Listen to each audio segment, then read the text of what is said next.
Hello everybody, good afternoon. Welcome back to the stream. It is I, Digi Driver, welcoming you to your Sunday, May 5th, 2024.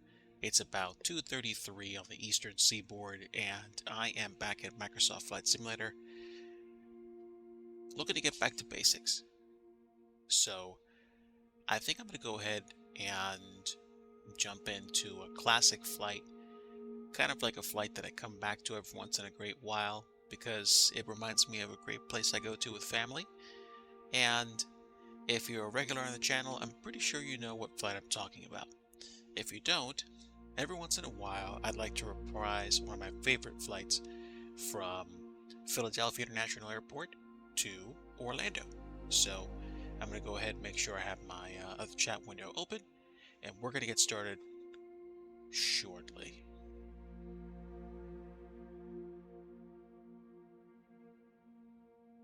All right, give me just a moment and I'll be right back.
I'm back, guys. Thanks for the waiting. Eric Flight, hello. Good afternoon, friend. I am firing up the fly-by-wire A320 Neo, and I think I'm going to fly down to Orlando. So I'm just getting set up right now. Wanted to make sure Mrs. DG was okay, and we are chilling out now. So let me go ahead and get started. I still haven't filed my flight yet, so I still have to do that, but one step at a time, right? Good to see you, buddy. Um, I got to spend a weekend with some old friends of mine. And when I say old friends, I literally mean I haven't seen these folks in years. So I was very, very, very pleased to be able to see them and spend time with them, even if it was only for a few days. Definitely grateful for the opportunity, and we'll probably talk a little bit more about that shortly. And it looks like I have a jetway right in front of my nose, which is funny, but is what it is. Also, one thing I noticed, no matter what I do, it seems like I can't get the default jetways to load in, even with a certain quality level of textures. So I think I'm done worrying about them. So I'm going to go ahead and fire up the live traffic as well, and then we'll have that available so we can see what's going on IRL. I'm thinking about turning multiplayer off, but at the same time, I'm not sure that I care that much about it. I like having the skies full of aircraft, even if it's not always correct or, planned perfect. So let me get the jetway connected. Let me get the power connected. Get some catering and baggage set up for the plane, and we'll go ahead and get started. And I've got a jetway in my cabin. Well, it is a thing. Hawker 125, it has been a non-zero period of time. um, Let me do this. I don't know. I want to at least have a somewhat nicely connected jetway. So I'm going to probably dismiss the options that I have connected because I'm lazy like that. Or just assume everybody's loaded in and not care. Let's do it that way. Oh, yeah, I still can't do everything perfectly anyway, so that's fine. Hold on, guys, hold on. I'm going to dismiss all the things because I am lazy. Let's move over a jetway and see if we can't get ourselves started. Probably here? Is this good? Let me check. Yeah, everybody's like, where'd you go? Like sometimes you just want to get things done a certain way and it just doesn't work out. Or I just need to move the plane back further than I thought.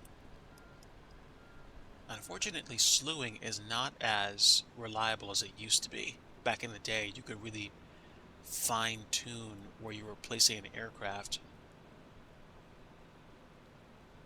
and it's not that easy to do anymore. So we'll keep it here, and then we'll go ahead and move it up. And now I think I might be able to recover. We'll see if the baggage actually works. Same thing for catering. And now I think we might just be able to get it to work. We'll see.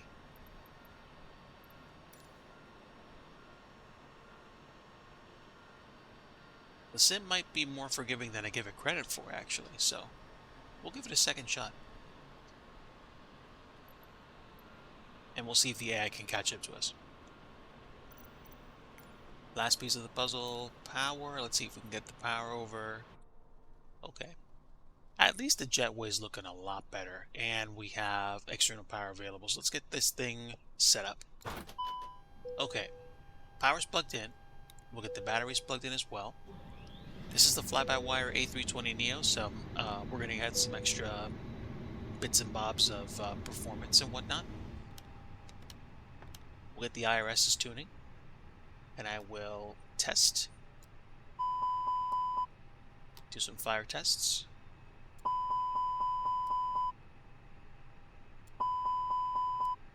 Yeah, yeah, fire systems are good. Let's go ahead and get the nav and logo lights on.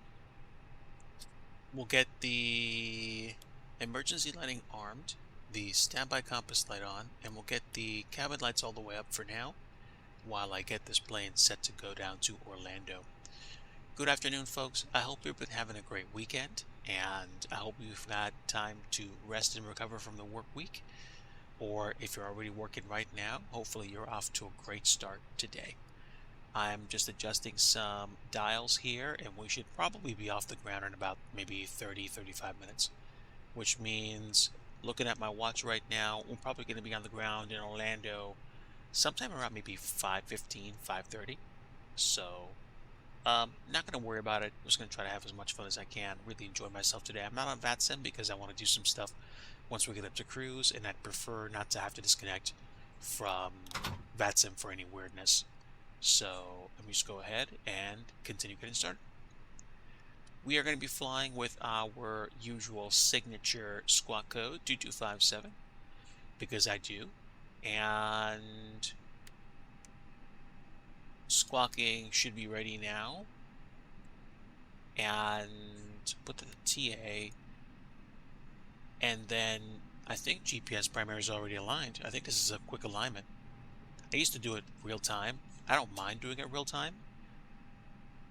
Sometimes it's just a question of how much time I have, but realistically, it's not a big deal. And I like flying the fly-by-wire. Genuinely, it's a nice plane. Just enough involvement for me to get involved and enjoy myself. Now, if you guys give me just a moment, I want to make sure that my hardware control, which I have rigged, is actually working. So I forget what the buttons are, but I actually don't have the MobiFlight connector up yet. So I'm going to do some tests before I actually get going. And there we go, it's running. You guys can't see the director yet because I'm not using it, but let's see. The first button doesn't work. And then we have no FSU IPC found. Is this going to be a problem? I don't think FSU IPC missing is going to be an issue because I'm just using SimConnect. Let me go ahead and start actually running it. Yeah, there we go. There we go. Button 2 is autopilot. Button 3 is APU master. APU starts. Button 4. What else am I missing? 5 is APU bleed. 6 is landing lights, and 7 is wing anti-ice.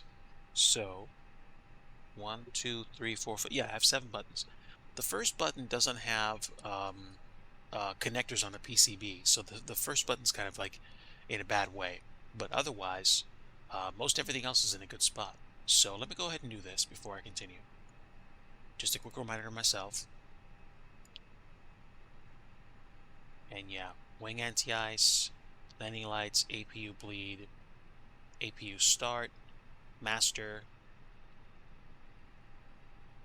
and autopilot. Okay, alright, so I think I should be okay. We'll see what happens. Also, I have a dial that I can use to tweak something. It is my altitude. Yeah, I like that. I set that up a little while ago and I forgot about it for a few months while I was busy doing other stuff, but I'm enjoying myself now. I'm happy. And look at that. The computer even is catching up to where I parked the plane, which makes me happy. The truck decided, okay, I'm done. That was funny. So we are at Philadelphia International Airport. It is a cloudy, foggy, misty day. We've got the airplane hooked up. Let's go ahead and grab a flight plan through SimBrief really fast and see if we can actually get this thing configured correctly. Airbus aircraft like to have flight plans, like to have a whole bunch of stuff set up and computerized, so it's no wonder I'm going to take the extra time to make sure it's ready. It shouldn't take me too long. I've flown this plane many times before and I enjoy it. and we will get caught up momentarily.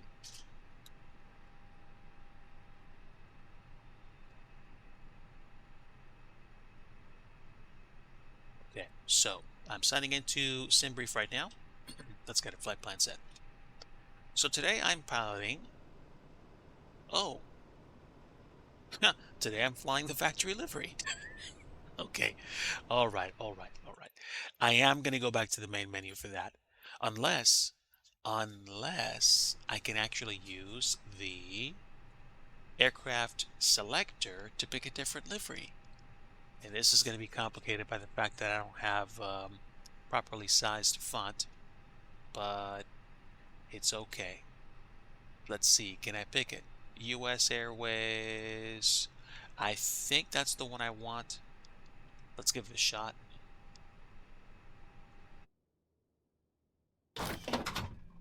Bingo. Let's see if I picked the right livery.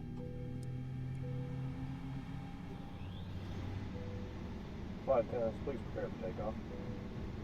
Yeah, we're not set to go, fam, but appreciate the setup.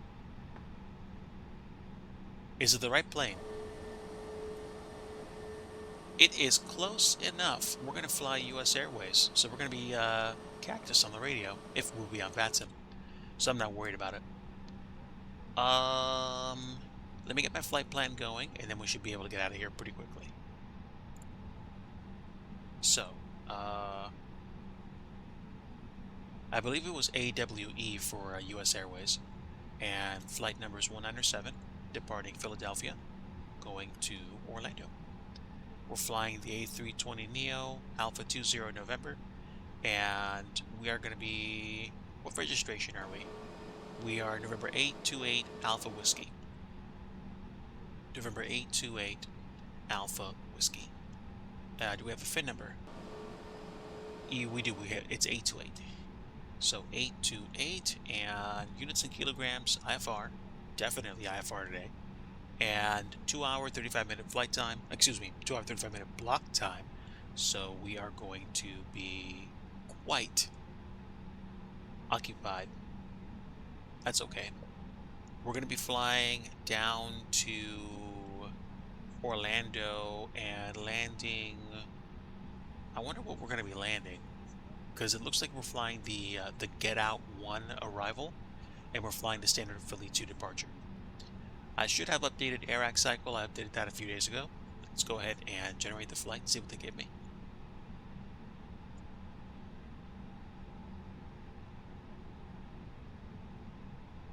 Okay, so passenger count's 186, block fuel almost 7.4 thousand kilos, and we're flying. We're departing to the east today, 9er left, and we are landing south. We would be landing on 17 left today. I wonder why.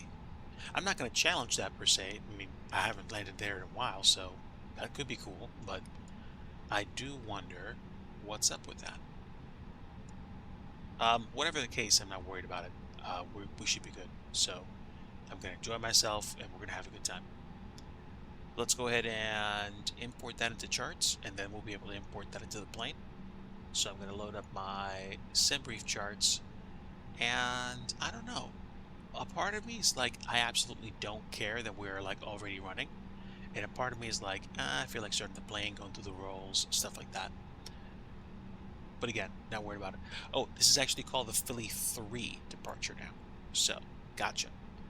And it does see that we're departing to the east on 9er left. And let's take the approaches down at Orlando. Get that set for us. Get Out 1 arrival, 17 left. It's going to be an interesting taxi, I can tell you that right now. We can do ILS 17 left from Hervey. Add that to the route, and that's going to be the closest that we're going to have to our good arrival. If we do have to go miss, we're going to go to Presque and hold, and that should be fine. We'll figure out the rest of the stuff as we get there. Let me just make sure I can actually import the flight plan, so stick around. Let's pick the ATSU page, go to the AOC menu, and do weight and balance. And now we can do OFP request. And you know what? Can I do instant boarding? I don't know if I can. It'll probably take me a few seconds just to make sure everything is set, and it doesn't take that long to board everybody. So that's fine. That's fine. Let's get the plane turned off. Let's get some services back. Or do I care that much? Do I really care that much today? No, I don't. We'll just get the boarding started. There we go. It was instant boarding anyway, so I'm happy. Let's go ahead and get weather for Philly as well as for Orlando. And that should happen really fast. Weather send, it's going to be a METAR weather, and let's see if we actually get messages.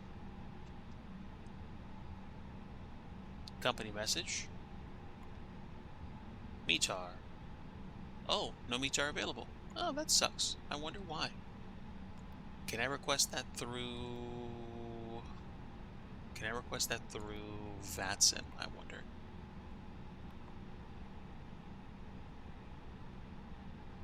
It is for departure.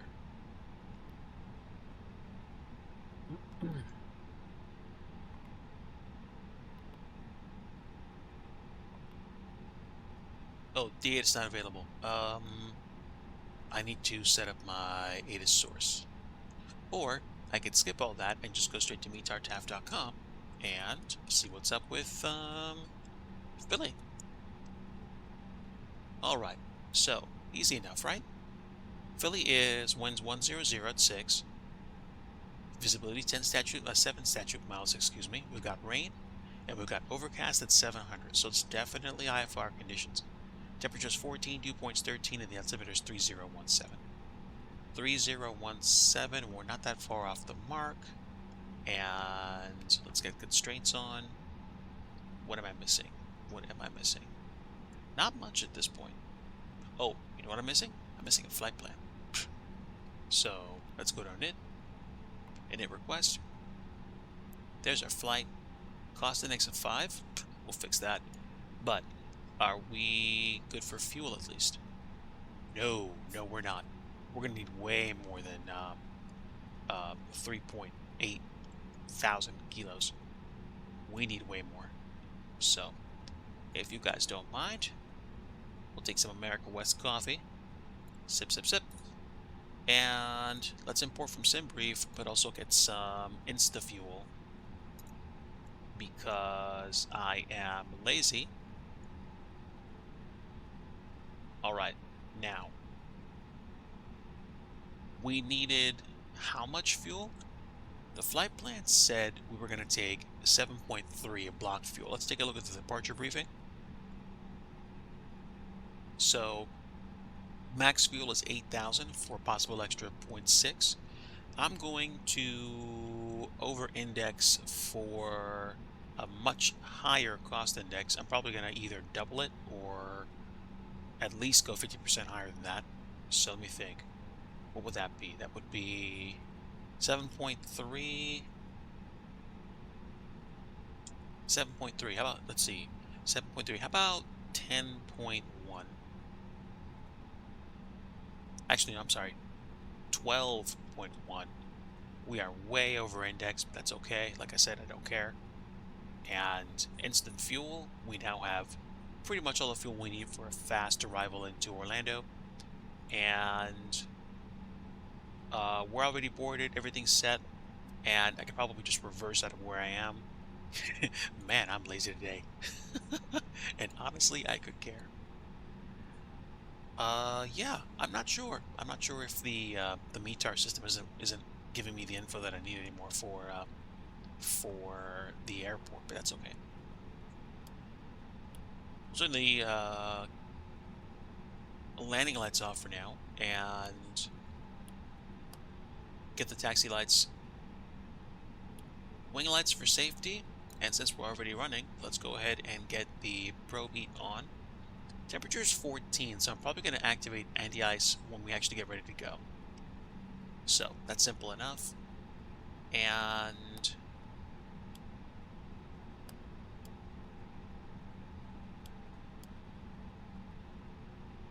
yeah, seatbelt signs are on already. And crew supplies on. That's good. So let's go ahead and start pushing back. And let me just do a gentle reverse. We'll go ahead and push back as far as we can or want to. Oh, you know what I forgot to do? I forgot to set up performance. Standby, chap. Performance for departure. Can I just take the numbers they give me? No. I'm going to assume with a plane as heavy as this, I'm going to need at least 150 for V1 and rotate. And maybe 160 for V2. Mind you, I'm just making these numbers up completely. And I'm going to do 2 with an up of 0.4. Flex temp, we will not be doing flex temp today. We're just going to be going straight toga. And let me reset my numbers here. Okay, already TARA, we are auto, and we're ignition. The weather's already on, or at least it would be. We've got PWS, predictive wind shear, and I think that's everything. Let's go ahead and lock. And let's get out of here. Oh, wait. Flaps 2, up of 0.4 should be about right. All right. And that's it.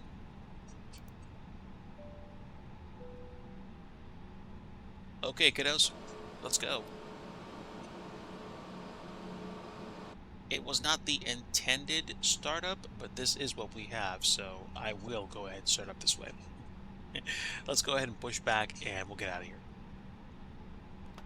Parking brakes released. Ground spoilers are armed. Actually, let me leave the parking brake in place so I can at least check my flight controls. Let me at least do that. So, full left, full right, full forward, full back, full left rudder, full right rudder, and full speed brake, retract. All right, that's good enough for now. Nice, chill, lazy flight on a Sunday. How about that? Let's go, chat. Let's go. Parking brakes off. Let's go ahead and push back.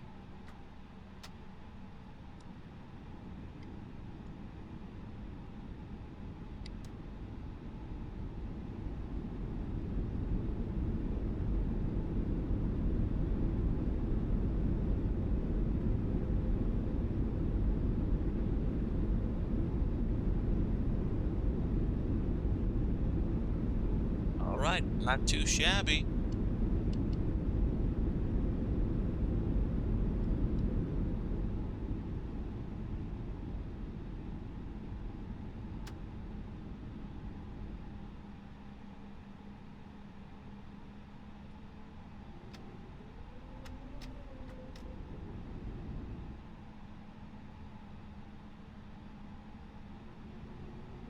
So, all things considered, we have an ultra lazy flight today.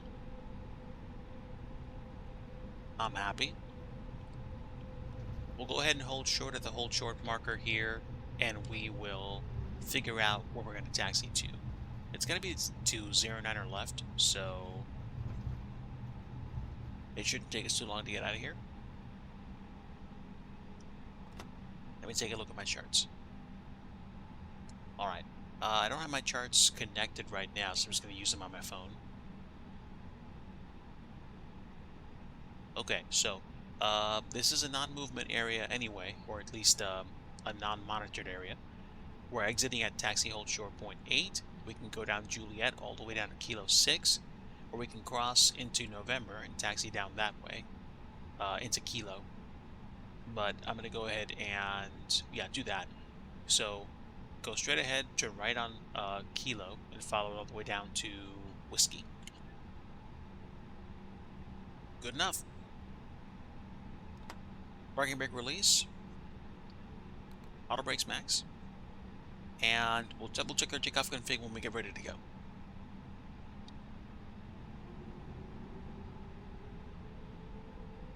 So total flight time today is probably going to be around 2-ish hours. Maybe less if we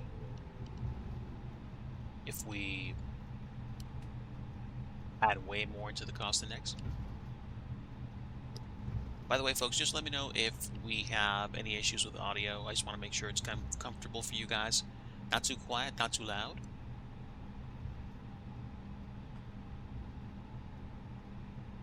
And that's it. This plane can taxi very well with almost no forward thrust whatsoever.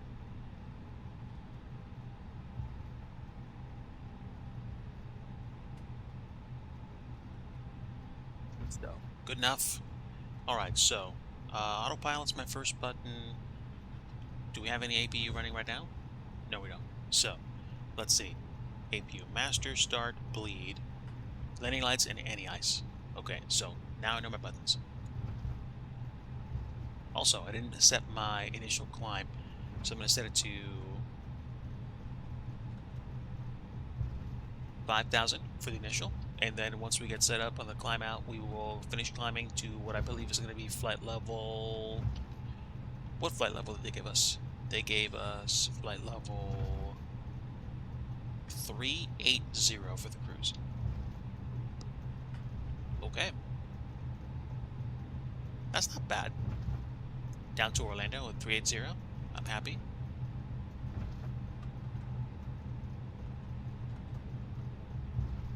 Okay, let me just make sure I don't blow past my my taxiway. It's going to be the second left coming up.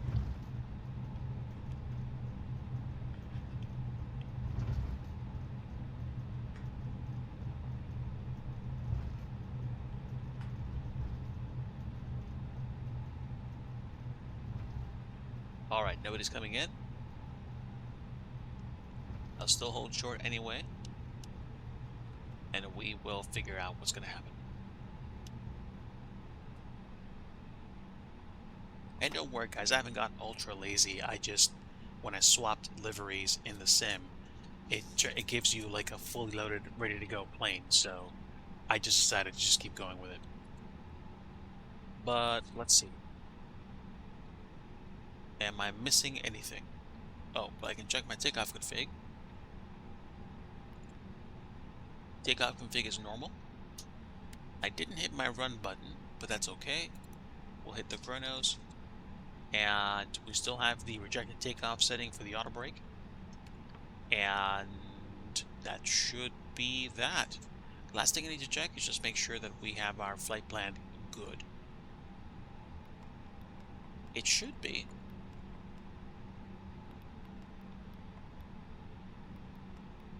Okay, it does not have the arrival. That's fine.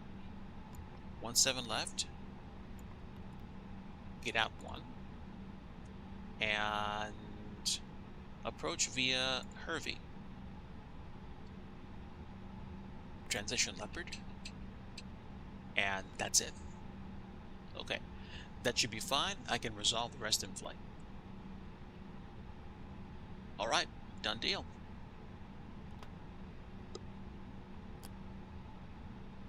Flight attendants, please prepare for takeoff. Okay, and just to be on the safe side,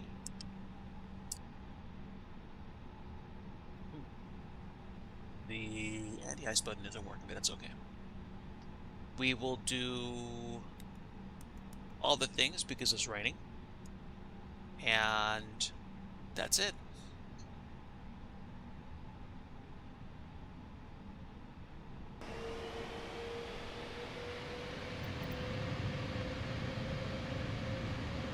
Oh, excuse me.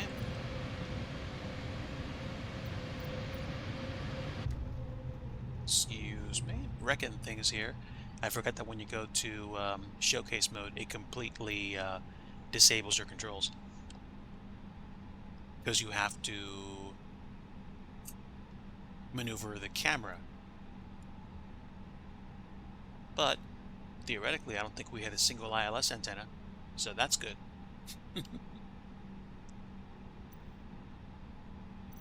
All right, give me a bit.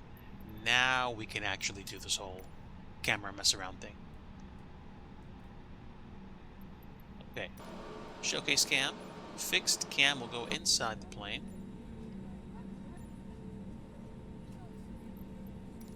There we go.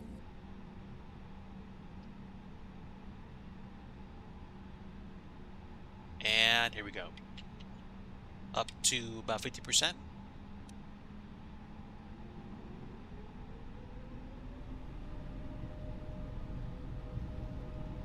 Power is steady. Let's go, Toga. Man Toga SRS. Auto thrust is Toga, we're good. A little bit of forward pressure. 100 knots.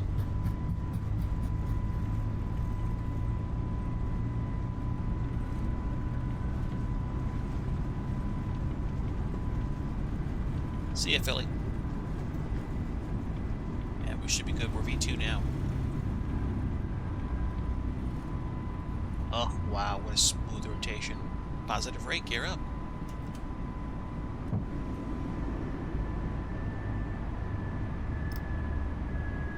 We'll go flaps 1. And I'm going to start a gentle right-hand turn.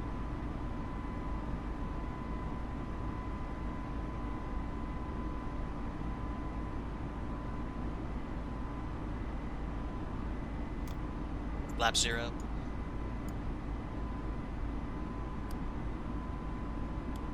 Nose lights off.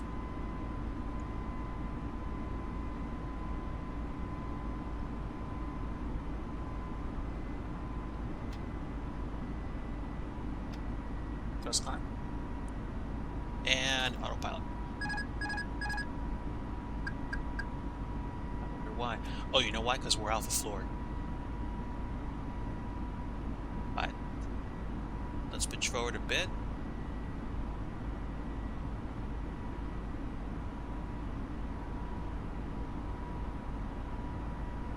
That's much better. And let's go ahead and check our flight plan real fast. I'm going to go direct to Tebby.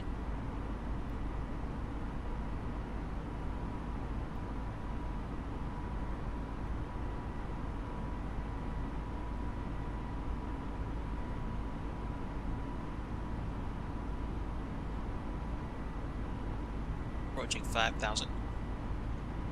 Let's just go ahead and take ourselves up to 380. Manage climb. That's it. Thank you, my friend. I'm definitely not flying like a pro today, but I appreciate the compliment. So the auto brake is off. We can put the ground spoilers away. And we have flaps to 0. Airplane's managing speed. We are climbing through 5,500. The nose gear lights are off. Landing lights are on. Strobe, beacon, wing, nav, and logo lights are on. We've got the anti-ice just to climb through the clouds.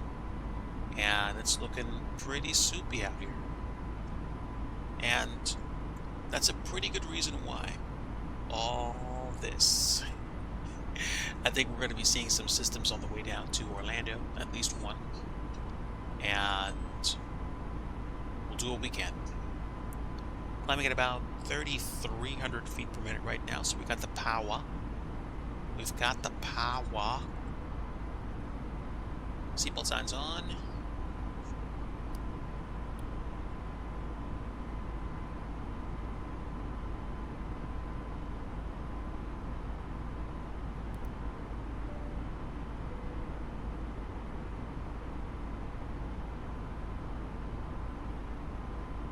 Okay, so cabin crew's already getting up doing their business. So we should be able to get drink service for you guys probably in about maybe 20-25 minutes. At least once we get above the clouds. is getting brighter up there, I think. And now we are about to cross 10,000, so landing lights off. And that's it. So, gear is up, lights are off, flaps are 0, and that's it. We are on our way out of here.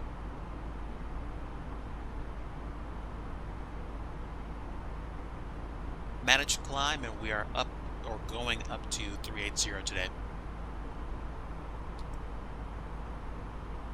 Okay.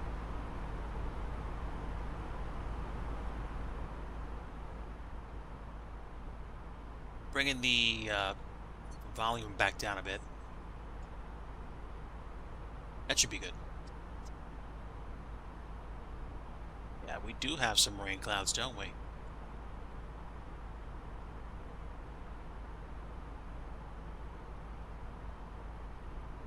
We do.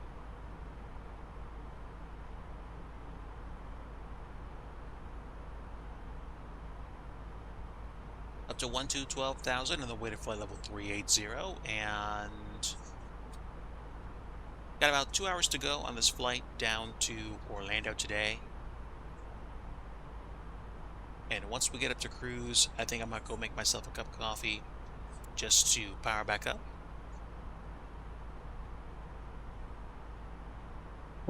Aviation is the bee's knees indeed. Welcome aboard, Pixel Penguin.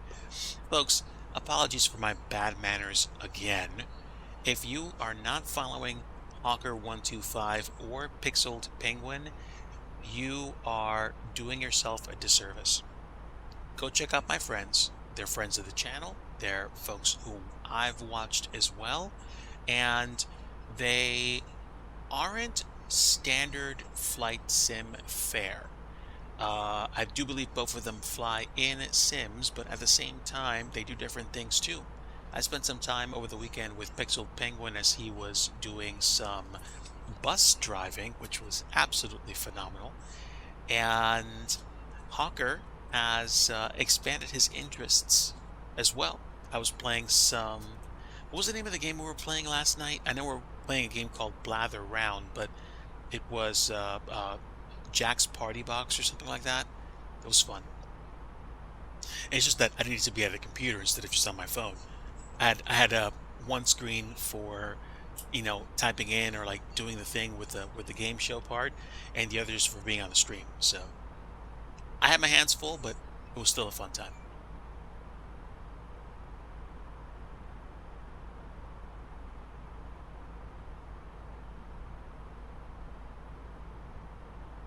Okay, I think we're getting close to transition altitude. Got another 1,000 feet to go, then we'll be at standard, and then we will be on our way, which genuinely is pretty cool. Let me get myself set up. Do we have a flight plan at all? I thought we would have. I mean, I can look up approaches and whatnot.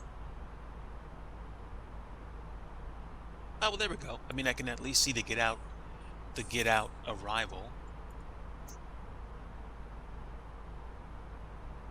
And then we can land south.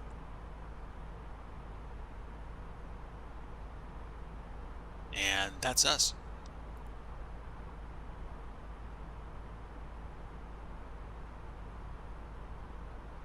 Yeah, so, like I said, lots of rain. Thank you, my friend. Welcome aboard. Welcome aboard. We are now in standard territory. There we go. Standard pressure. We're good. Airplane is managing its climb. We're climbing at about, right now ground speed is 380 knots. And once we get to cruise, we'll probably override the standard cruise and give ourselves some more juice down to Orlando, Florida. We're flying the fly-by-wire A320neo. I'm pretty certain this is either the stable or development branch. It's probably the stable branch. It's got to be stable because it's lasted through a couple of basic MSFS updates in the past few months. And we are about to crest over the clouds, which is beautiful. I don't think we're going to crest over all of them unless I think this is like cirro stratus or something like that. I don't know how far up that is, but we'll find out.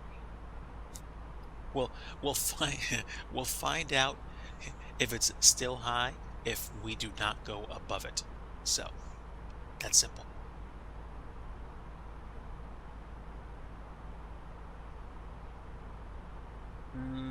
No moisture detected. I think we turn off the anti-ice.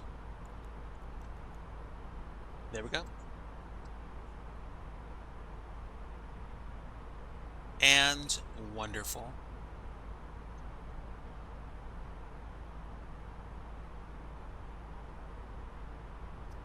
Oh yeah, yeah. I don't give the fly-by-wire team enough credit.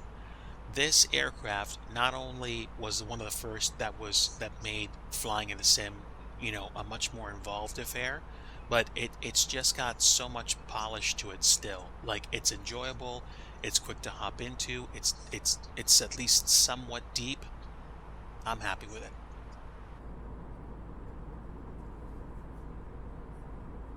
And we are well on our way, chat. I believe this plane has the either CFM or LEAP engines, probably LEAP engines. They're not IAEs.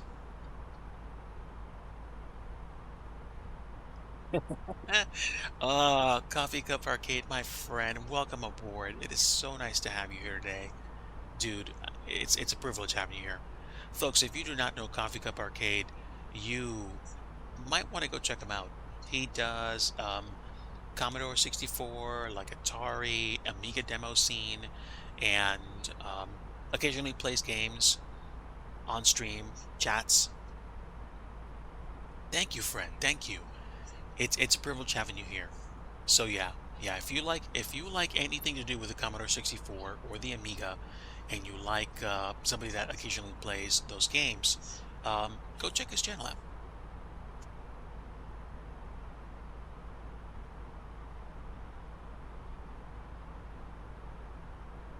And pardon me for yawning. Okay, so we are well on our way to flight level 380, and I feel chill enough right now to catch up with everybody.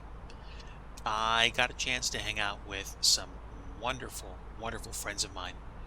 We met up on Friday night, and I got to say hi to them and catch up. It's been years since I said hello, and I spent so much time, not enough time. We're flying to Orlando today, my friend. This is what I call the occasional reset flight when I'm like I want to like, either start over or I just feel like doing something in a sim and being on stream, but I don't want to think. It's cool. Exactly. Exactly. So that was the deal. The lunch was actually a dinner, but um when I hung out with you, Pixel, I had already spent some time getting to see them again. We all caught up. We were just talking, kind of like old times. And then we did some really cool stuff. I got to go spend time with Mrs. Digi. We spent some time going to a few places, ate, and the funny thing was I thought about the weekend. I was like, oh, in the eastern, like in the area that I was at, I was like, it's gonna be warm, right? Nope. By the end of the day, the temperature the temperature had dipped to like the 50s to the 40s. And when we got back into our home, it was cold. So we turned the heat on and we just kind of like chilled out. I had to wake up early today, so I didn't stay up too late. And then I went to church and came back home. And believe it or not, like I was so tired. I barely did anything until like about 2:15, and here we are. So I'm happy to be on the flight deck again, just enjoying myself here and spend time with you guys. I look forward to our arrival in Orlando, and also Just going through some stuff on my desk, actually.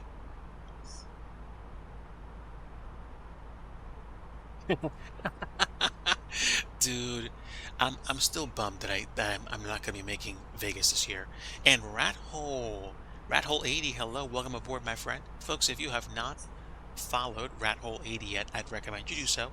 Rat Hole has been doing development for Microsoft Flight Simulator, and also does this thing called Abandoned Airports, or a series on abandoned airports. So basically, he flies to airports that have closed and gives you a scoop on part of the story. I mean, I might have to start doing stuff like that too. So, by all means, I mean, I don't spend enough time with Rat Hole Lady, and honestly, I think I have to correct that this year. So, welcome aboard, friend. It's a pleasure having you. Ask away, or just like pop questions, or just like say hi and chat, which you have already. So, thank you. We are about to cross into flight level 300. Yes. Your shout out abilities are lacking. Yeah, yeah, that would be the case, wouldn't it? Wouldn't it? I might have to fix that. I might have to fix that. Let me see. What can I do about that? I wonder. I wonder.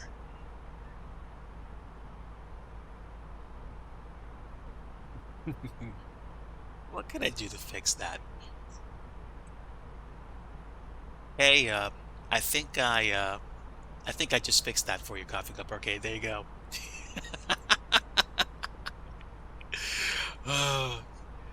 I'm so happy about that. Welcome to the Green Sword Club, my friend.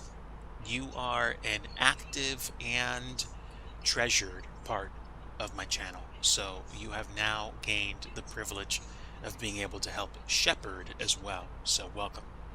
Welcome to the Green Sword Club. Well, the white sword and a green background club, but you get the idea. And so you are now in the fold. And now we're making a beautiful turn past Urpod. Where are we actually? Are we like on the way out of like the Delmarva Peninsula? Well, we're leaving Delaware and we're coming into the rest of Virginia, so we're going to be crossing the Chesapeake Bay very shortly.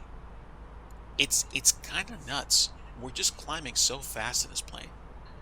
I mean, it's only 1,000 feet per minute, but still, we're doing about 444 knots over the ground, and the winds are 256 to 28. So the headwind is not that bad today. I'm happy. I'm very happy. So, welcome, friends. We are. Oh, and thank you, friend. Thank you. We are well on our way to Disney. Like it may seem weird that I like doing the Philly to Orlando trip a lot, but essentially it's just this kind of brings me some comfort, and I appreciate being able to fly it because I've flown this route IRL with it. I think I did it with mostly with American. I might have done it once with United, and thank you, CCA. I just enjoy spending time down there in Florida with the fam. I have it. I have it on good authority that I'm going to be visiting there this fall. So I'm going to look forward to the opportunity again to enjoy some beautiful, delicious Joffrey's coffee and to do some walking. And hopefully Mrs. Digi will feel better. I know that she's been having some difficulty getting around, but hopefully we're going to get there.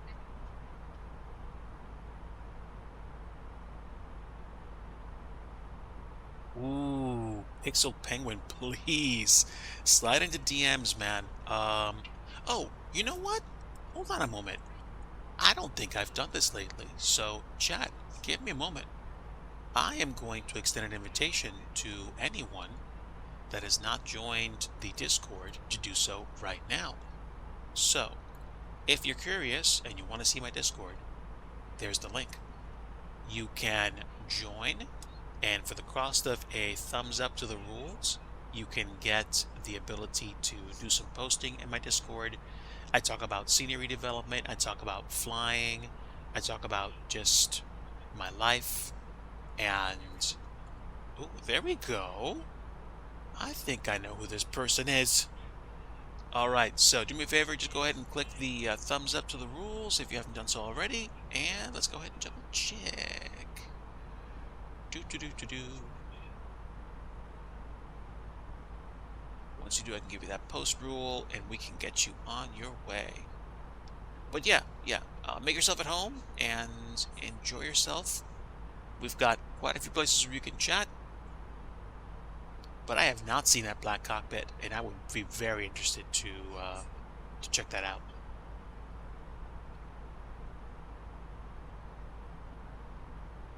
I almost decided to do a flight today in P3D.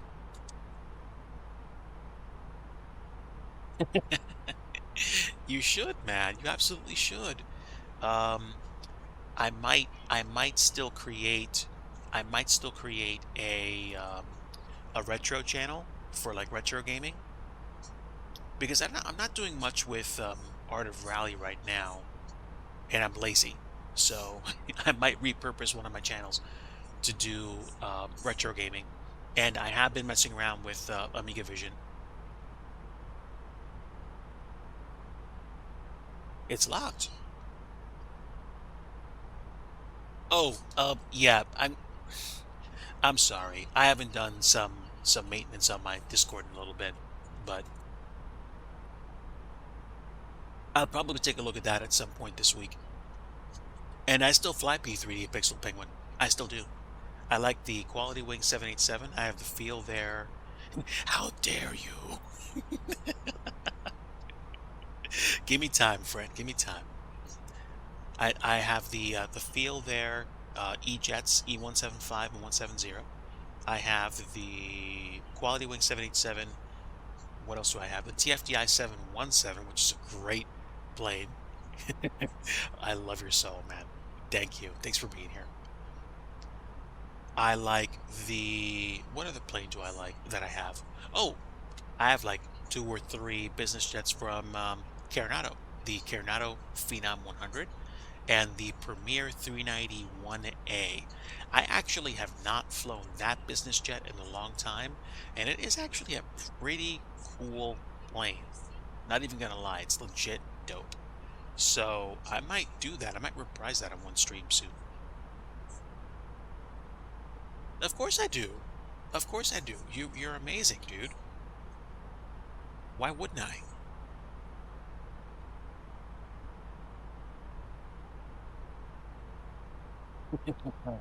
Thank you, friend. Thank you. So we're roughly about 20 minutes up in the air, and we are inching our way up to flight level 380 for our flight down to Orlando. I think we left the Chesapeake Bay a long time ago. Let me check my flights. Oh no, we're still crossing over. Okay, so we're not going that fast, but we're not going slow either. Ground speed right now is still 438 knots, even with a quartering headwind of 25 knots. Yep, you mentioned that before. That's right. So I am enjoying myself today. I've made my peace with the performance of my computer and my graphics card in the sim. I can't run everything at like ultra settings. If I really wanted to, I could put a whole bunch of settings up to high and leave it that way. But then one day I said, okay, I'm going to take whatever recommendations that NVIDIA gives me for the graphic settings for the sim. And give or take resolution and maybe 1 or 2 pieces, most of this is the way the AI suggested it. Because I want it to be smooth, I want it to be fluid, I want the frame rate to be higher, and I don't care if I have to turn down certain graphic settings to do it.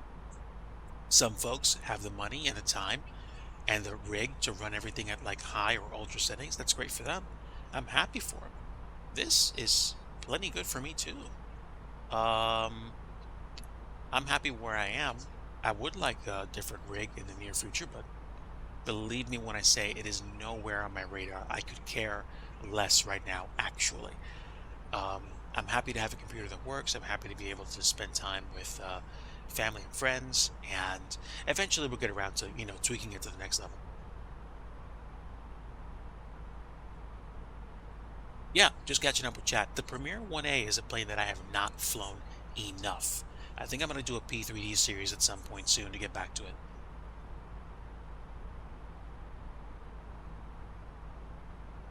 Yeah, there you go. There you go. I'd like to experiment with the one of the mini PCs that's out there at some point, because a mini PC, even something that's a little bit bigger than, like, say, my grasp, would be a great thing to take with me wherever I want to go. That would mean I wouldn't have to take a laptop as long as I had access to an HD TV. I could take that, I could take a keyboard, a mouse, that's it. And maybe a joystick. And then boom, done. And if I don't care about whether or not I take a joystick or a gamepad, that's it. Boom. Absolutely. I was out of town and I took my Raspberry Pi 4 with me to do a little bit of paperwork, if you will, and it was definitely sufficient for the job. I was pleased, definitely pleased. And there you go, a mini PC for 500 bucks. Done, done. I think the only reason I wouldn't buy one would be if I wanted to consume like less power, but that's not where you buy one. I have a Raspberry Pi 2, 3, and 4 at this point, and I have a couple of Raspberry Pi Zeros and some Picos. So if I want to do low power stuff, I know where to go. I think a mini PC, a good mini PC for me would be something with like a discrete graphics card and like either a Ryzen 7 or a Ryzen 9, and probably 64 gigs of RAM. I think so. Something that would let me play most anything decently well, and that I can even use to do, like some quality MSFS gaming while I'm on the go.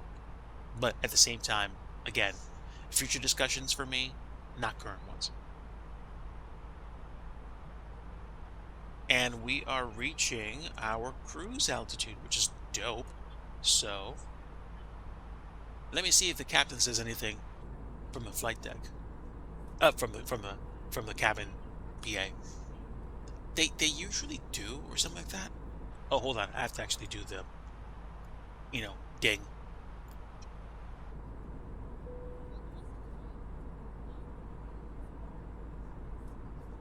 Ding.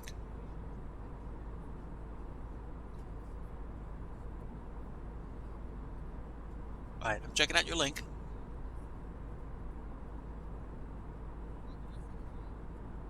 So Minis Forum, 351 down from 439. That's cheap.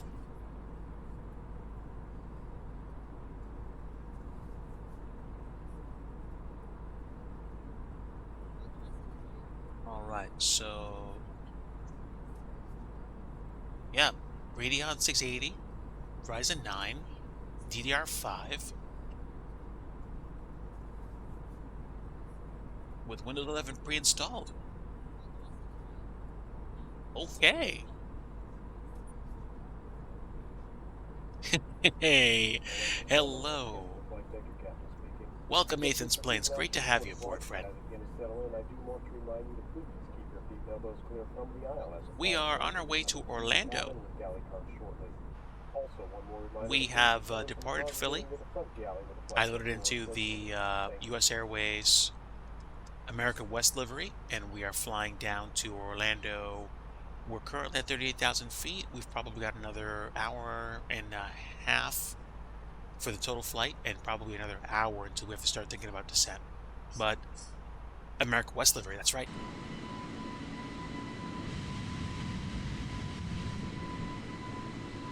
Look at that.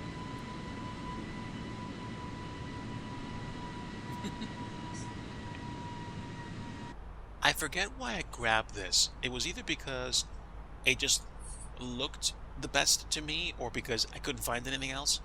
But I was going through liveries, I think, on flightsim.to, and I've got an American Airlines US Airways hybrid, and I have, or at least I thought I had some other American Airlines ones, but that's okay.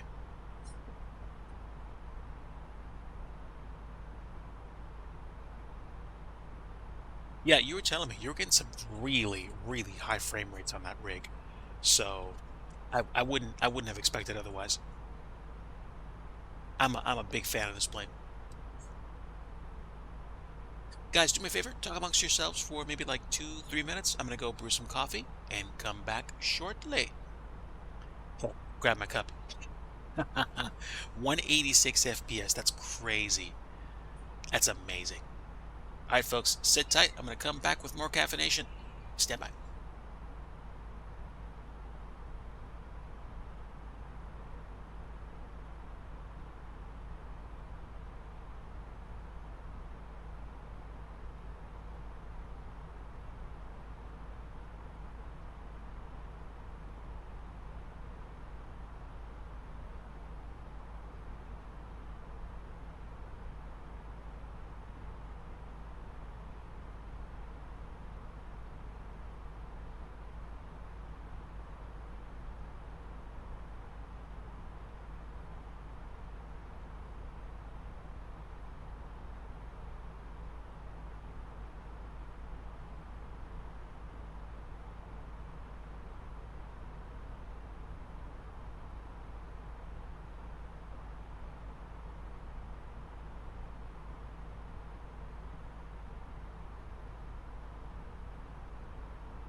I am back, chat, and happy Cinco de Mayo.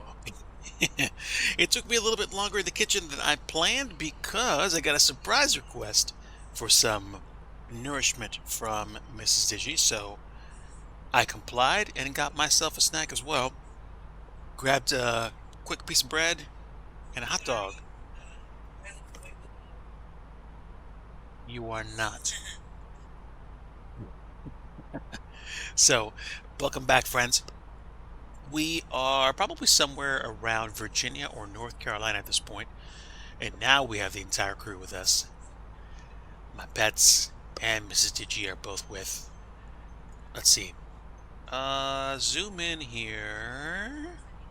Really? We're still crossing? Wow. Either I'm moving around a lot faster than I figured, or this flight's going slower than I imagined. Could be both. Could be both. It's at this point that we witnessed the ICBMs flying towards space. We had no idea what was to come. You know what? I might actually try playing some Fallout, because I've got whatchamacallit. I think I got Fallout 4 for free on a sale.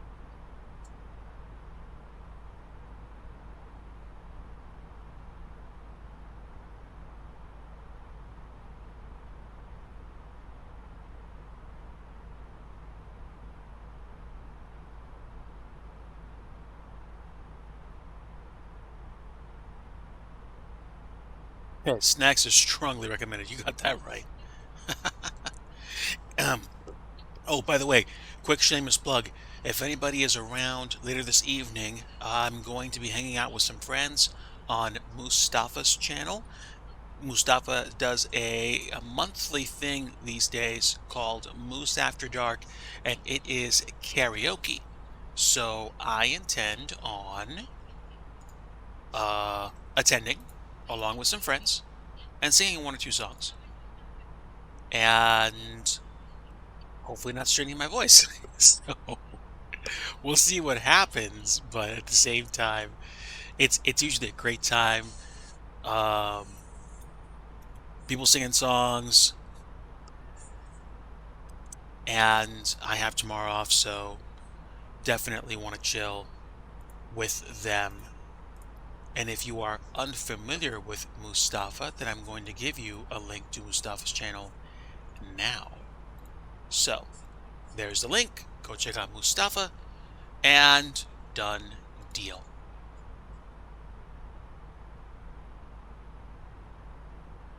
So 38,000 feet.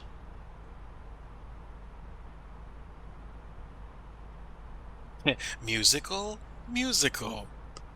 Yes, yes. Me singing and other people singing. Karaoke. Good things. Good things. Your 2-hour stream is tonight?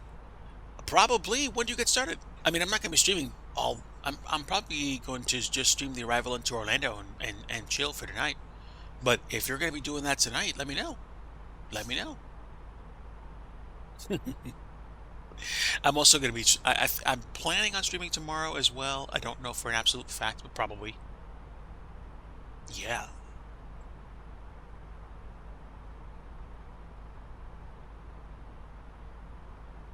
But good times indeed. Definitely good times.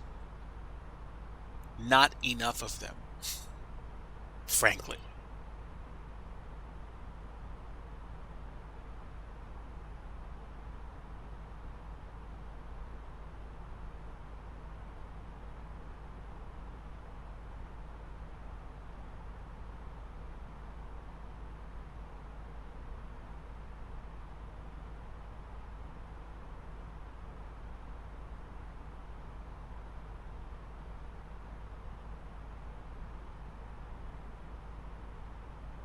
I just had a thought.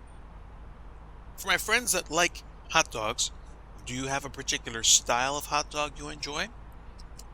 I spent time in New York, and street vendors would serve them up with mustard, ketchup, and sauerkraut.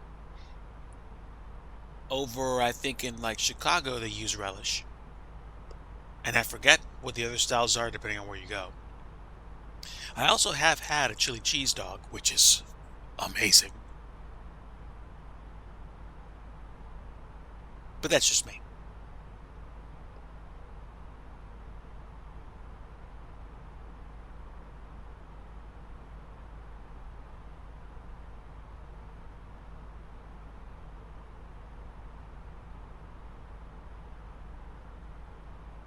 You could also go a little bit off menu if you're not looking at sandwiches and have like franks and beans, or you could do, a hot dog as a protein for any other number of dishes. The possibilities are possibly endless. I think so.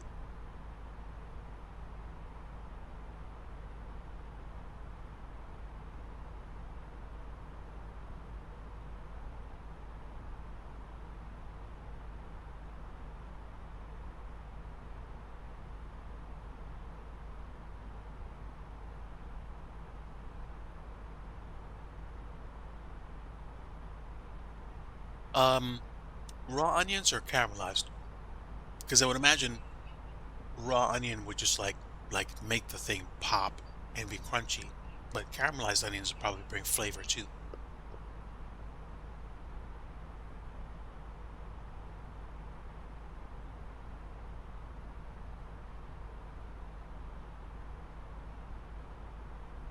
Sauerkraut for me is just such a thing. Like, if you've never had sauerkraut, it's basically like a more intense version of, I guess, pickled cabbage.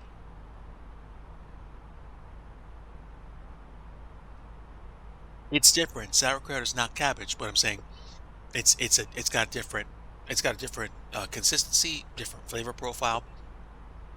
Sauerkraut in general really makes things pop if you like that kind of taste. If you don't, then I guess that wouldn't work out for you.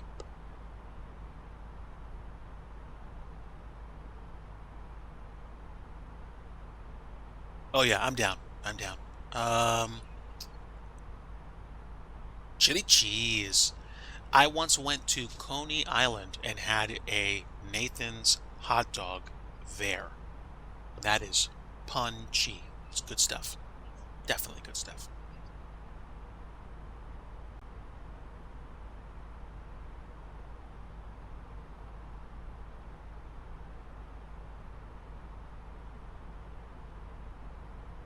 Ooh, Rutro, what happened?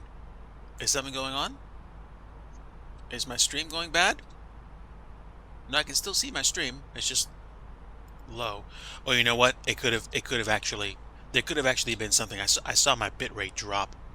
Can you guys still hear me? Are you still seeing motion and whatnot? I'm just checking my view myself.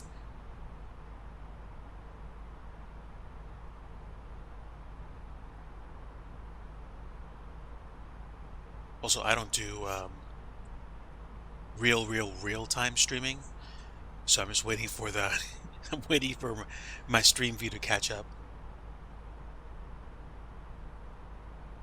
Oh, you eat onions like apples. I get you. I mean, onions are healthy, so go for it, dude.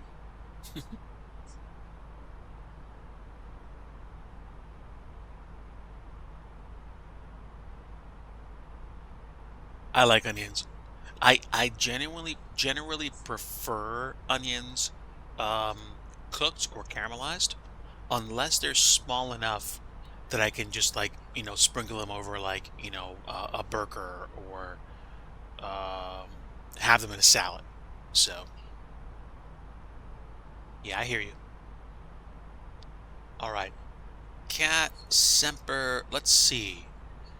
We're gonna fly over Peanut Butter Cup, and let's see how far we are from the descent portion of the flight. We'll see.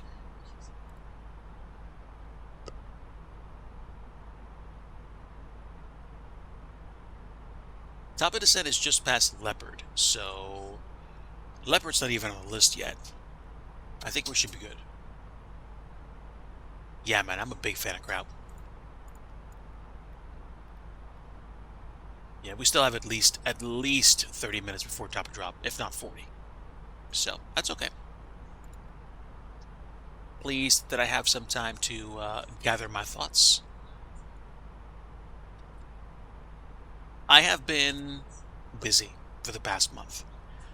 Without going into extensive details, I'll go ahead and say that the work that I've done IRL has been for a high visibility project, and I am hopeful that everything will get done relatively smoothly. But at the same time, I don't know if requirements are going to keep changing or if we have other stuff that we have to do. And I am also trying to keep myself level because I was working 50 to 55 plus hour weeks almost through the whole of April. And I got to tell you, that's not healthy and it's not sustainable. I literally almost gave myself like acid reflux, and that's not good. So I kind of had to pull the brakes and be like, I can't do this more. Like I can't put these kind of hours in consistently forever. So I had to pull back. I'm glad that things are slowing down a teensy bit, but they're not going to slow down much. So I have to do my best, figure out what has to be done, and do it. And the experience has also kind of educated me on what it is I have to do and how it is I have to grow as a software dev. So I'll take it for what it is. It's definitely a learning experience.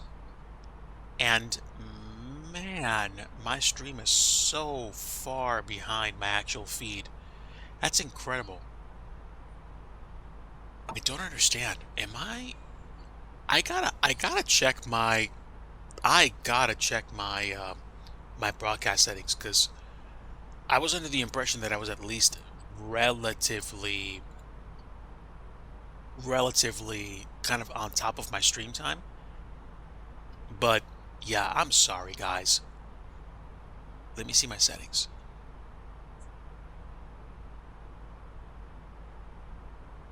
So output encoder preset. I don't care about recording or replay buffer.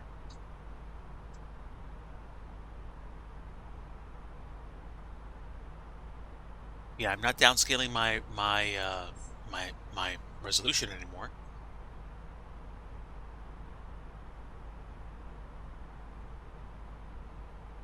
And okay, I do not have a stream delay. I do not. It's not turned on. And automatic reconnect is enabled. So yeah, I don't know why my stream has such a gap between when I talk and when you guys like chime in. I'll have to look into that in future.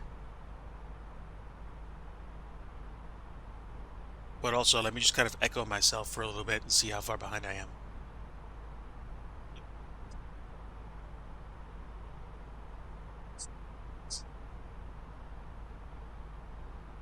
Okay, all right. So yeah, it looks like the behind time is about a minute. I'm really unsure why that is, but yeah. I'll take the good with the bad. That's all I can do. And also, folks, thanks so much for spending your time with me on a Sunday afternoon. There are so many other flight sim streamers or streamers in general that you can be spending your time with, and that you're spending it with me is a privilege. Thank you. I have some tepid coffee left. It's still warm, but I've drunk through most of it, and I appreciate your support. I'm seeing your comments about the work hours pixeled, and honestly, I'd agree with you. I want to stay consistent and I want to do my job. I want to enjoy what I do. I want to get to a place where I go from strength to strength. But it gets difficult sometimes. And if I'm being very transparent, I have questioned my ability to do my job more than once over the past couple of months. And you kind of have to get out of I have to get out of my own way and let God help me because I would literally put myself in a hole if I just tried to push through all my problems and solve everything as quickly as I could. There are better ways for me to do my job, is what I'm trying to say. So I want to find them. And I also want to rest. And part of the rest was this weekend getaway, which was phenomenal. And just time spent with family, with friends, change of scenery, good food, and just not being in front of a screen for an extremely long amount of time like I usually am. I'm just trying to stay open to the idea of well, for one, taking better care of myself, and two, also trying to not just push myself to the next level, but also really get into a better niche with regards to how I feel, like about like what I do for a living. So I would like to be in a spot where I could do a whole bunch of stuff. And I think realistically, I need to maybe do a better job of supporting myself, cheerleading my own career, and pushing hard to get to a better spot that way. I can always catch up with you guys in like chat or like off stream, but I'll basically put it this way. I have grown so much over the past 3, 4 months. I didn't expect to grow the way that I did, and it wasn't easy and it did hurt, sometimes physically, but at the same time, it's just been an eye-opening experience for me, and I'm grateful for the opportunity to do the things that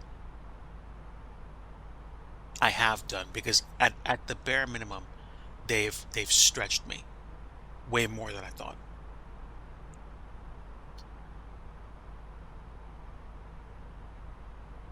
After the flight, I'm probably going to get up, maybe stretch my legs for a teensy bit, and either say hi to Sim Caesar or I don't know, maybe cook dinner and then come back later for some more fun. Definitely some karaoke.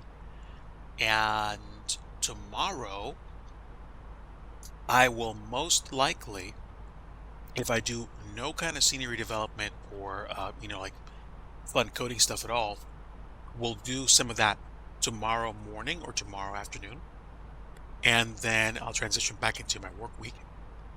I am trying to develop significantly healthier habits all around. And I think part of what that's going to mean is me possibly doing more programming streams.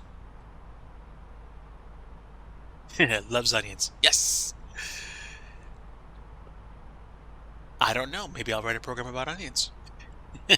Or the Onion Crusader, a video game.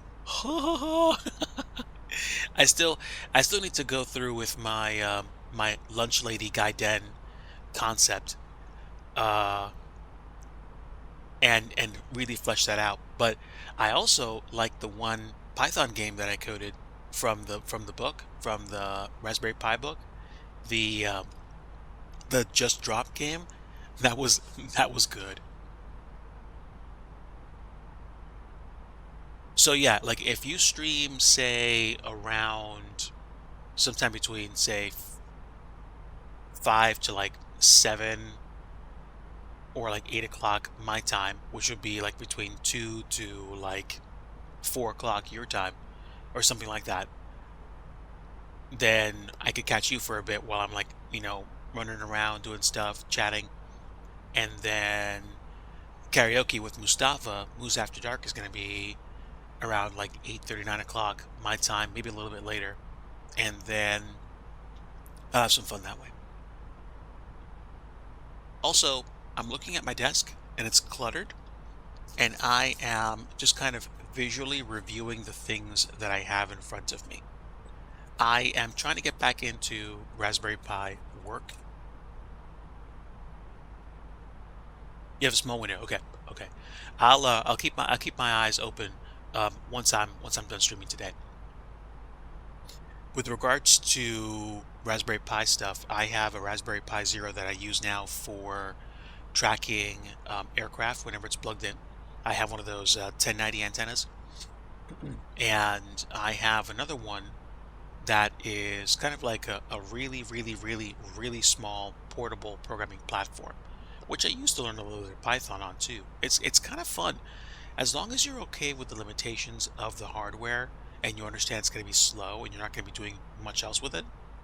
These are fun things to play around with.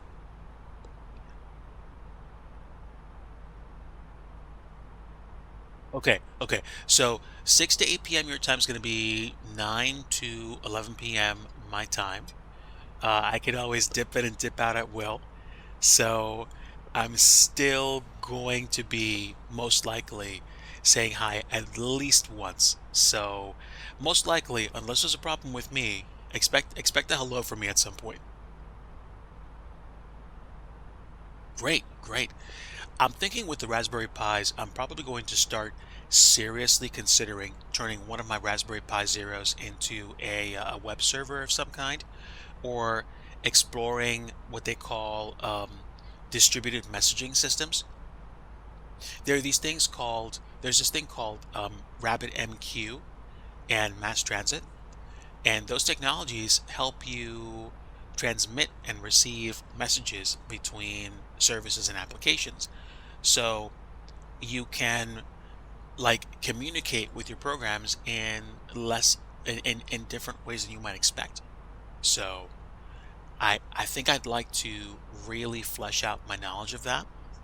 Also, I think I'm going to start messing around with the one Raspberry Pi Zero that I have because I bought it with headers. Ooh, the Atari 400, nice. But I have a Raspberry Pi Zero which has headers on it and has Wi-Fi. So I'm probably going to use that for some really convenient, really small space making. I have several breadboards, and I haven't cracked into my soldering kit. I should, because it would be cool to make some things and to mess around with broken tech to see if I could fix it or to learn more about it. So I should do that. And honestly, it's overdue. So I'll probably look into that maybe over the summer. Also, I have in mind to get back to my summer freeware scenery. I'm probably either going to spend the entire summer fixing up all the sceneries I released previously that were free, or I'm going to release another airport. I think the first option is more fun for me because I won't have to hard about airports that I've made. Most of the work is done for me already. I just need to actually update the graphics, add custom objects, and really make them polished. And then that will kind of motivate me to keep going.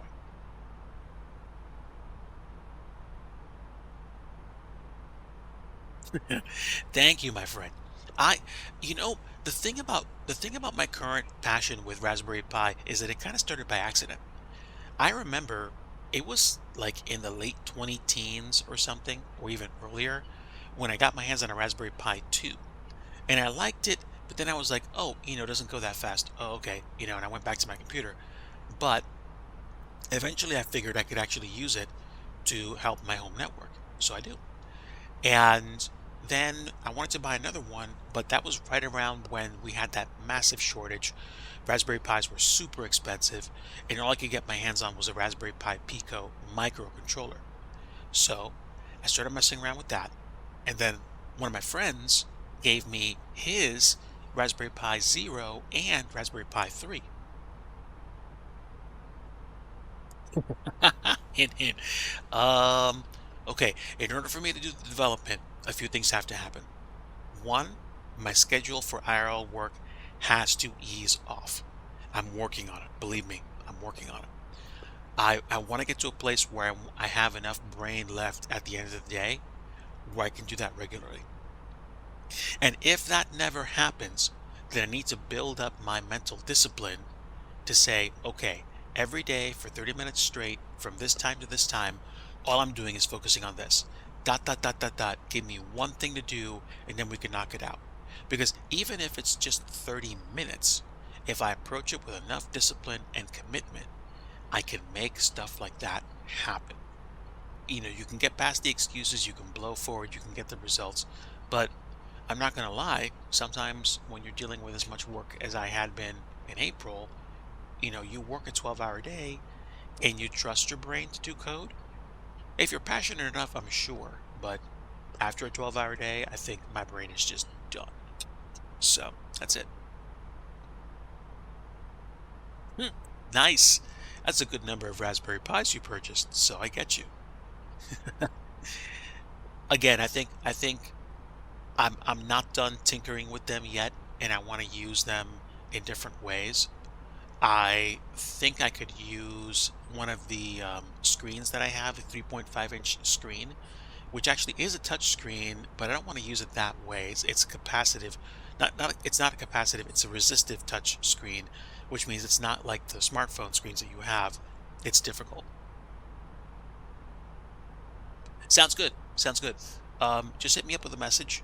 We'll see when we can actually cordon off some time to get down to business and talk shop about the tech and the programming language used.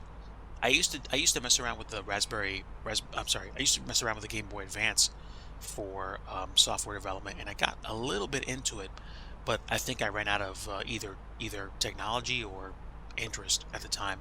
It was several years ago, so I'd be curious to do more.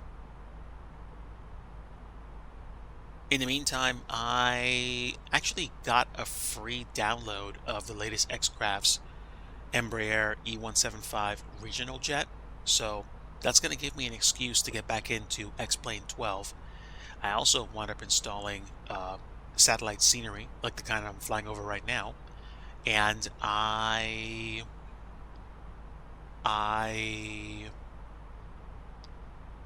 what am I trying to say? I got the ortho reinstalled.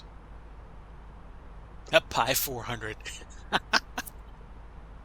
I have to admit, the appeal of that machine is not lost on me.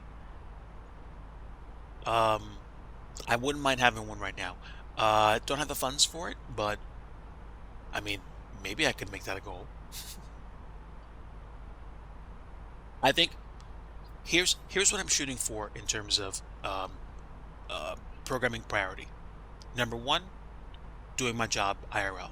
Number two, having enough brain left at the end of my day to be able to keep coding or work on fun stuff. Once I can get that down, goal number three is to get back in the flow of creating fun little toy projects left and right. Then, once my muscles are really built up, we can really get down to the brass tacks of the design, the graphics, the engine. Because theoretically, I could write the code that would create the game engine or the game loop. I could write the logic, the things that the game has to do on a regular basis.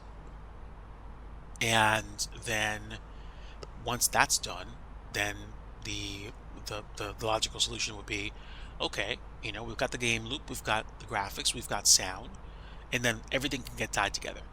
So that's my goal. That's the shot. That's what we're going for. All right, I can see leopard, so I should probably start planning my arrival into Orlando. I'm going to check real fast, check my charts, and start looking at the Get Out 1 RNAV arrival. So, leopard, I actually have to cross between flight level 340 and 300. I'm at 380 right now, so I need to descend before I even get there. That's 4,000 feet.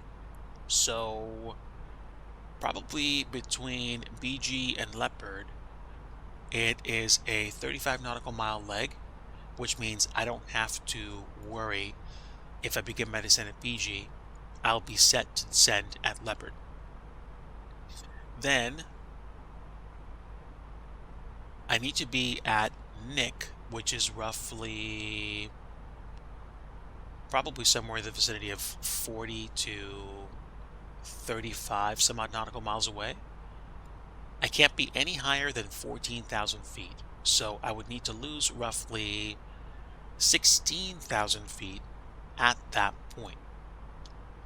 And then keep descending, and just follow the path. With the fly-by-wire, I think you can actually just set your approach altitude and let the computer navigate the descent path for me, which is probably what I will do, because that would be so much easier for me to do than for me to just keep manually managing it. You can do that yourself. It just means you have to do the calculations in your head and keep going. All right, CCA, thanks for lurking.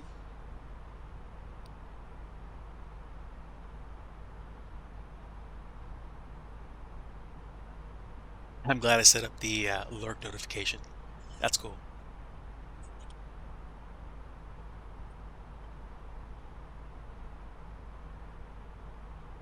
No. CCA needs to go get his kids. You know, just like check up on his kids, but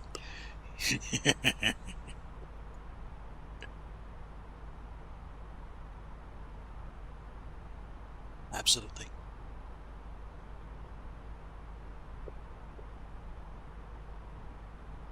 Okay, so where are we right now? Are we above Charleston?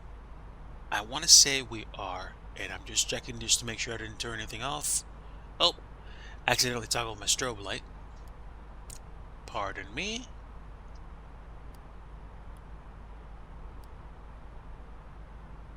Wing lights I probably don't need at this point. Alright, so I always like to land with authority, so auto brake medium. Ground spoilers are armed for our descent. And, oh yeah, weather. Weather, I need weather. Give me the METAR for Orlando, MCO. Single K, Hong Kong, MCO.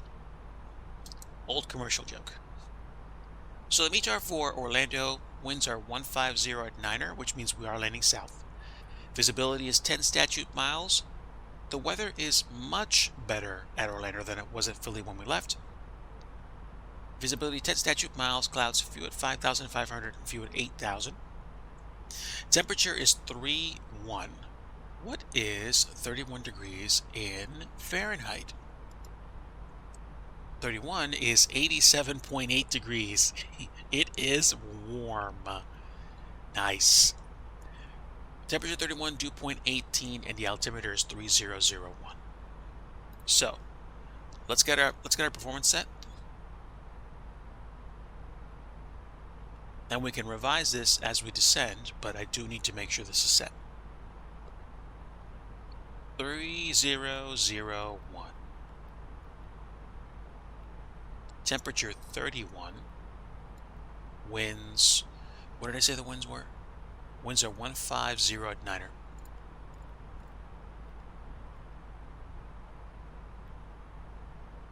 Transition altitude is flight level 180, 18,000 feet.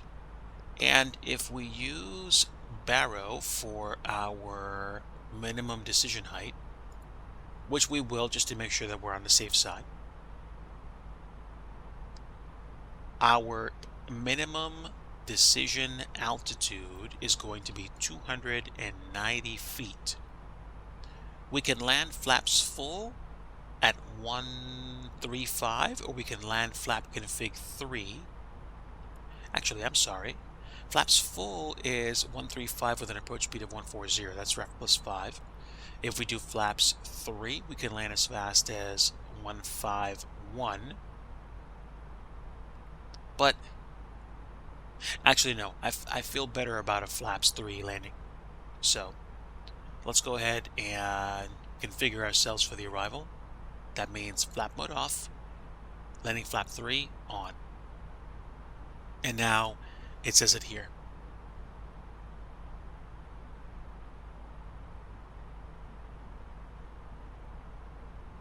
Okay. I'm happy I did this flight today. Yeah, I think I'm gonna start looking at the Raspberry Pi machines that I have again, and having a serious jam session about what I want to do with them. I also have an Arduino, which I'm currently using for a few extra buttons and toggles, and I can use the dial on that breadboard that I have right now because I want to come in at Hervey. Hervey has an altitude restriction of 4,000 feet. So I'm going to take the dial and just start bringing it down slowly.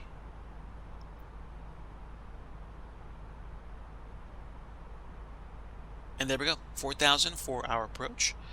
And if we go missed, we have to be at 3,000 feet. So I'll try to remember to do that once we get on the ILS approach. But that's it.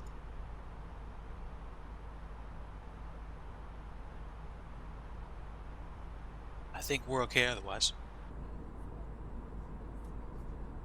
What's my sound level like right now?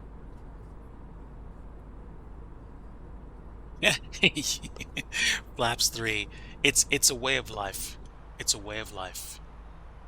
I like that because it's just that extra bit of tech that makes me go, ooh, okay, we're good. And you kind of get more flexibility. I mean, not always. Not always. If I'm really heavy or if I'm coming in really fast and flaps full will get me to the sweet spot, which is kind of where flaps 3 is today, then I go flaps full. I'm not worried about it, but flap 3 right now is definitely desirable.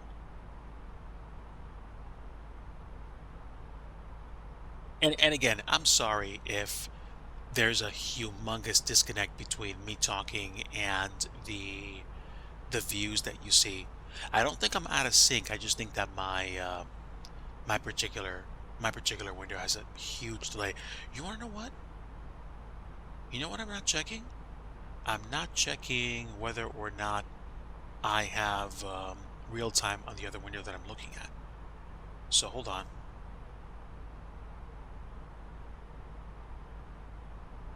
No, no, I guess not. It's supposed to be like a kind of um, low latency mode. Oh, you know what? I probably don't have low latency mode turned on in my settings. So hold on. Let me check something. I'm probably not going to be able to do it for this stream, but I should probably be able to check and see what that is.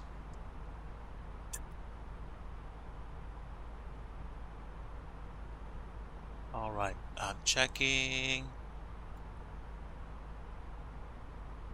And settings. Stream. New window, please.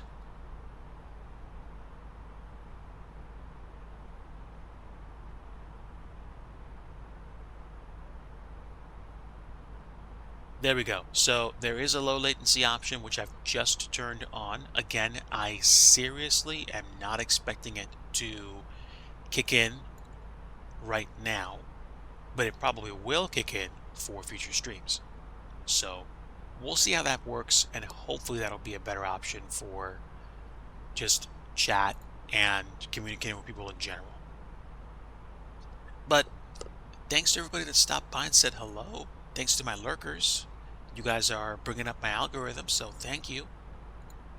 And appreciate everyone that's supporting the channel, whether it's by simply watching or following. And cheers and subscriptions and donations are never required. They are always appreciated. It's nice to have a little extra bit of spending cash, but at the same time, I have a full-time job.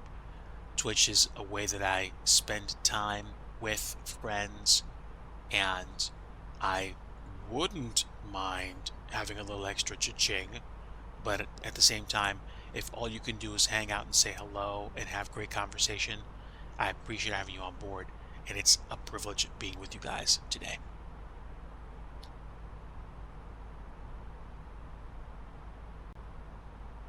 Actually, something kind of interesting. As the weather's been warming up, I've come to peace with the seasonal change and how things are warming up, and it's getting nicer and nicer to be outside, and the sunlight's staying out longer and longer. Um, it's nice. It's nice. The change is wonderful because you get more sunlight, and it's just a part of what happens, every year.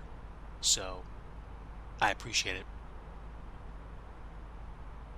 I think the fly-by-wire should begin descending for me automatically since I have my performance numbers set and because I have my MCP altitude set already. We should be good. Oh, that's right. Now I remember. One of the projects that I wanted to create was a mini MCP. The problem that I have with the mini MCP is that I think not all of the spots on the shield that my friend made for me can take extra cabling. So I have three other dials that are hooked up that are on my breadboard that aren't hooked up, excuse me, but I don't know if I actually be able to get more functionality out of my systems right now. I have to figure out what I want to do. But am I worried about it? No. I'm having fun.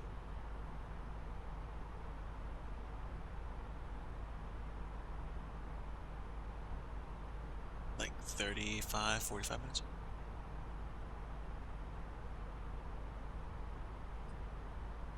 Okay.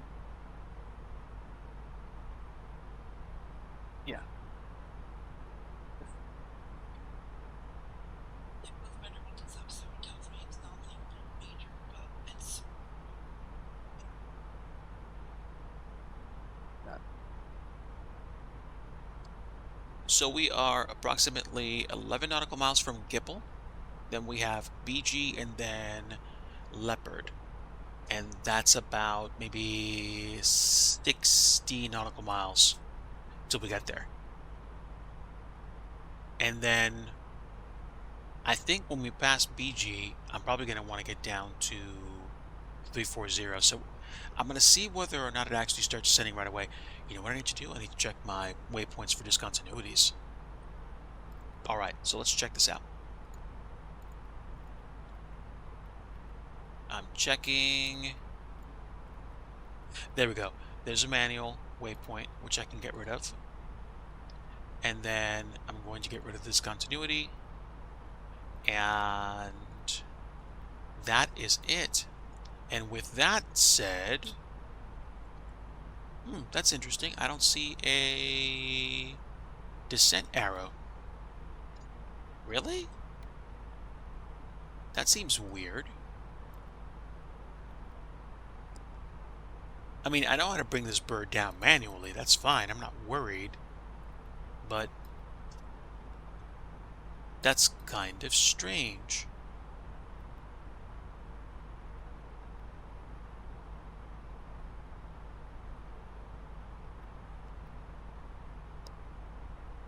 Let me zoom out some more.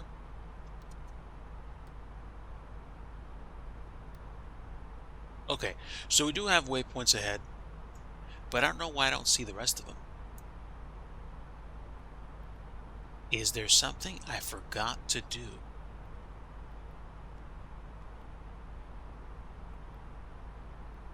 No, I don't see, I do not see discontinuities anymore. So why is it not giving me all the other waypoints on there? Huh. Well, it could also have something to do with the fact that I'm looking at the map at 160 nautical miles. So we'll see. Again, if I'm a little above Leopard when I get there, I'm not going to worry about it. But if there is a discrepancy, it just means I'm going to have to either go further out to line up with 17 left. Was it 17 left? Yes, 17 left. and we'll just figure out how to get down there. Okay, so if we're not in the vicinity of Jacksonville right now, we will be very shortly, because I think that's Jacksonville right there, or right here. And then we will begin descent, and we will get down to Florida pretty quickly. I have a standard but bespoke custom Orlando scenery. This was kind of like bundled with the either the deluxe or premium deluxe version. And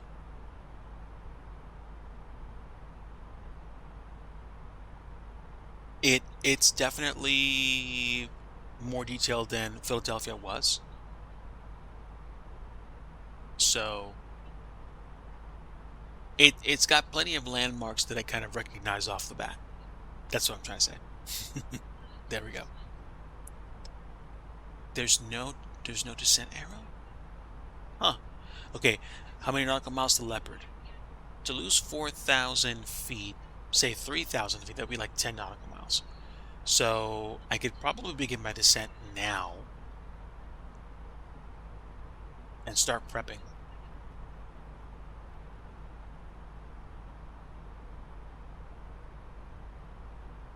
Let's get the seatbelt sign on. And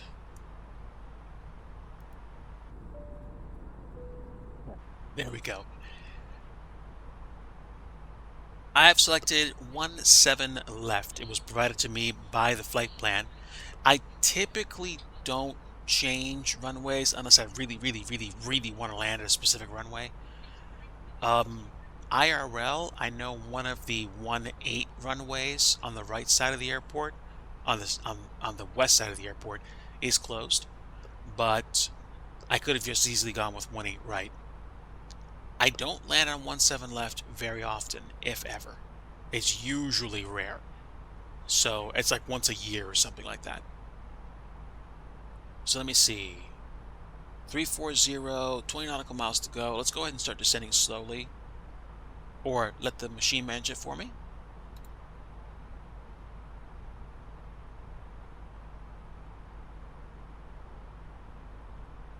And we are slowly decreasing speed.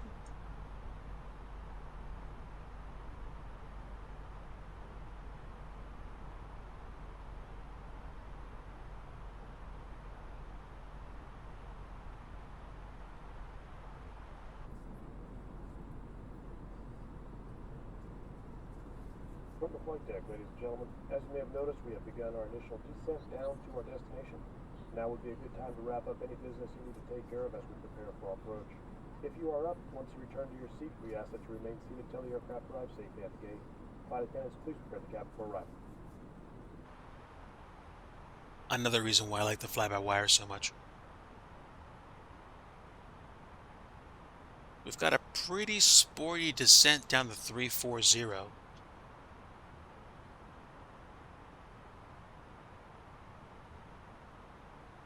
I should have probably begun earlier, but we'll get there. Airplane's just not messing around. Okay.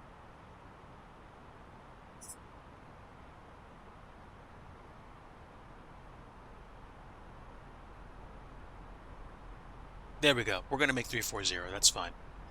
Just in time.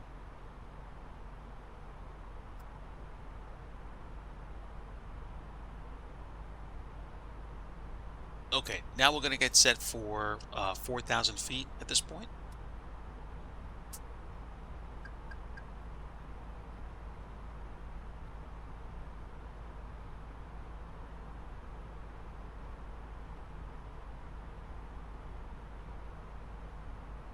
And now I can continue the descent.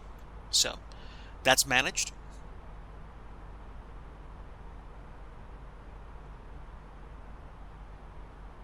Oh, there we go, for Miami. Gotcha. I'm sorry I missed that message. I haven't done a long haul into Miami for a while. I might have to.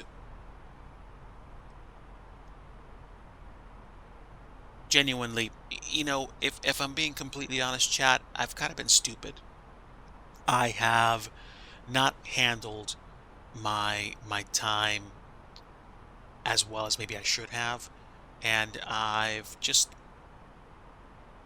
needlessly thought about and stressed out about certain things in life. And that's just not where I need to be. I'm grateful for what God has given me, and I want to do a better job of discharging my responsibilities. But I also want to make sure I understand I want to give life the best I can and then let the Lord take care of the rest afterwards. So, my desire is to do better and push smarter, not harder, and hopefully be in an even better place by the time summer gets here so that we can actually have some really interesting, fun projects going on stream.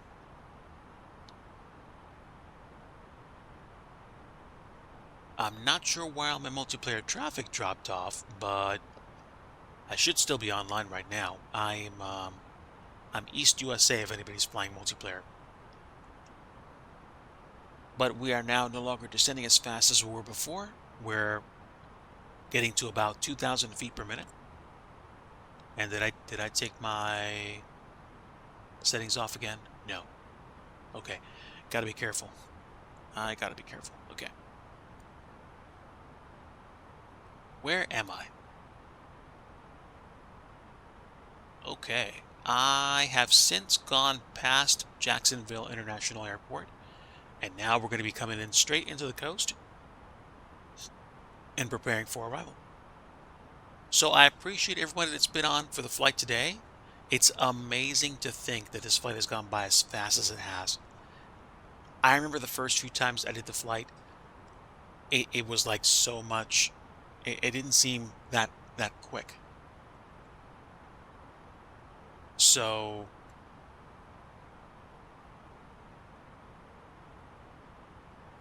I'm happy that this was just like a nice run today. Afterwards, I'm probably going to sit down, go through my tech, figure out a plan of action for tonight and for tomorrow, have some fun, and then sort out tomorrow as well. We are leaving flight level 270, which means we're now looking more at the indicated airspeed instead of the Mach number. We're going about 467 knots over the ground right now, and the constraints show the levels we're supposed to be at for waypoints like Newman and 4U. And we are going to start having airspeed restrictions as well, which I believe the fly-by-wire handles. So I'm happy. Also, we have since left the most of the weather, although there is some weather outside of Savannah. Wait, why is that showing me still out over Georgia? That's better. Oof, we got some weather in the Midwest too.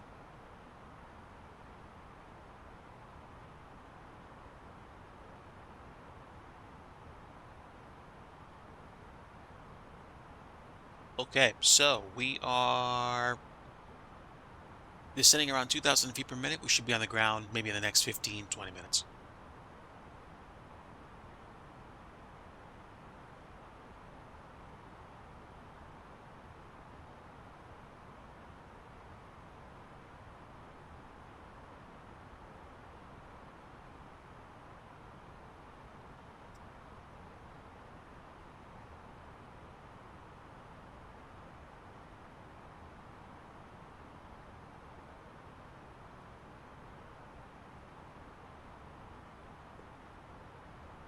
All right, so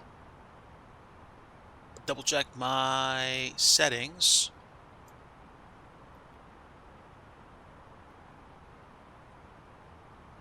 And we'll double check our weather.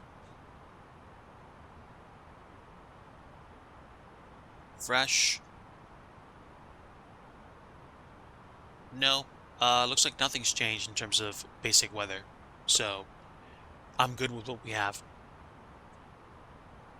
After we land, we'll taxi up to the gate and then chill for maybe a minute or two, and then we'll be done. I will be going to probably cook dinner or just help out around the house for a little while, and then eventually come back and set up for karaoke tonight, and just again for a little bit more, downtime before we actually get back into the week and hit it hard. I really enjoy coming into Florida in general, in the sim and in real life. I have not done enough flying into Tampa and especially not into St. Pete, so I might have to change that. I might do a I'm- I might do a what do we call it, like a Krelbo tour where I go from Tallahassee to like, I don't know, Gainesville back to like either Tampa or St. Pete, and then down to like Naples, Key West, and then back to like Miami or something. But it would be cool to do stuff like that. I think so.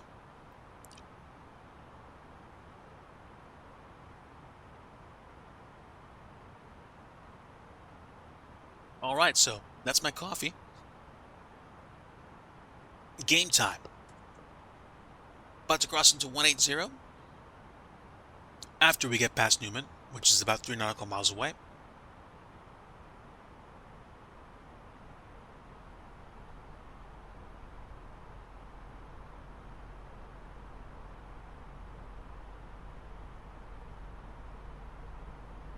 And if anybody has a programming language of choice they'd like me to look into for upcoming programming streams, let me know. Like I said before, I'm going to be incorporating more software development and fun project streams in the near future as soon as I figure out exactly how I'm going to do all of it. And I want to embrace the challenge because it's going to, create new opportunities for growth for me and for everyone watching. I'm going to try to come up with a style of creating programs that allows you access to the material, and it's probably going to be best done through my Discord. So if you're a Discord member, then I'm probably going to make some tutorials available for you. I am sincerely considering creating paid tiers for content, and it's not because I want to restrict everybody. It's because I'm getting to the point right now where I am trying to get some things taken care of, and having the financial support would make things so much easier, and it would allow me to double down on certain things that I'm working on. So if you're a Discord member right now, stick around. I'll probably talk about that more in chat and to see what potential opportunities might look like in the near future, and we will see what's going on. As it is, we are back down into local pressure, which means my QNH needs to be 3001, and we are descending at about 1900 feet per minute. What's the next waypoint? Next waypoint is for you, and we're going to get there just above 13,000 feet, and it's going to be reduced speed to 80 knots. Now, with the fly-by-wire, I get help with airspeed as well. And once you hit like a certain altitude, it's going to kick into approach mode automatically. SQL, yes, structured query language. One of the most well-known database languages in the world, I think, is SQL.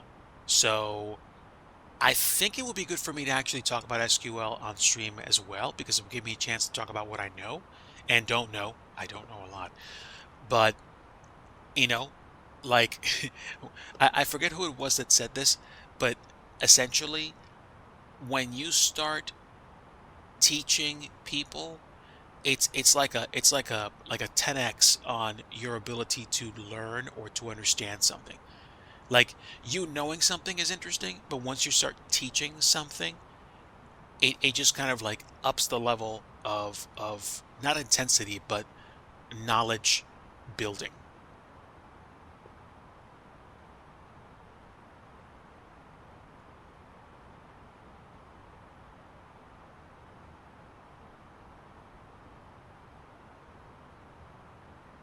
So there's that. Going through the clouds, and before I forget, I'm just going to go ahead and kick on my landing lights now. And wing lights 2.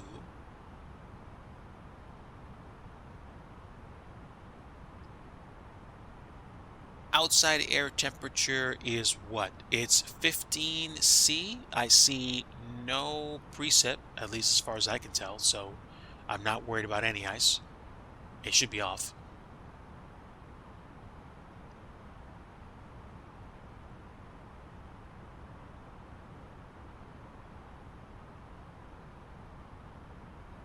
"13,000 feet for our crossing at 4U, and then we should continue our descent shortly."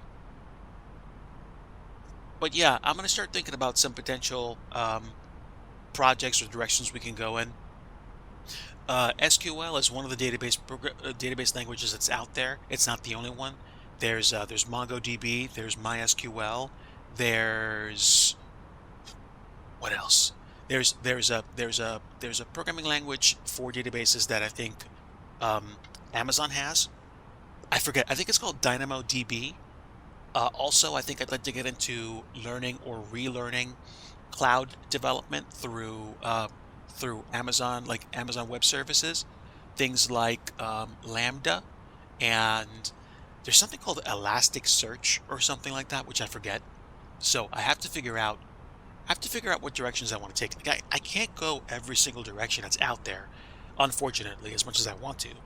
I do want to kind of focus on things that are going to help me reinforce what I know currently, as well as expand my knowledge. But yeah.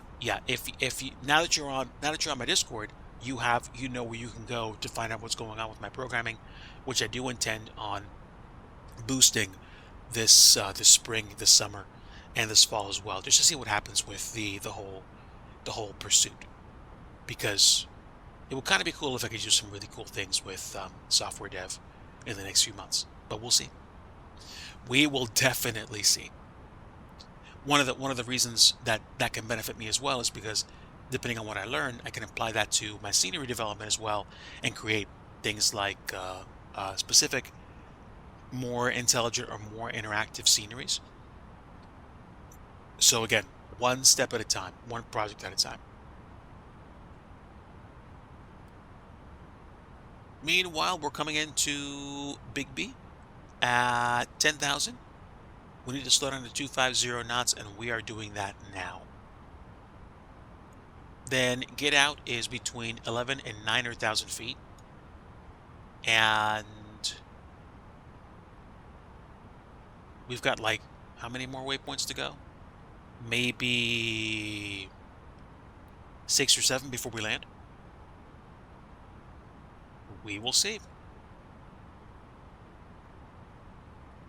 Okay, I'm going to leave the altitude set for 3,000, and now that's going to be the go-around altitude, just in case you have to, go around because we messed up. And I have gone around at this airport before, so it ain't like it's never happened.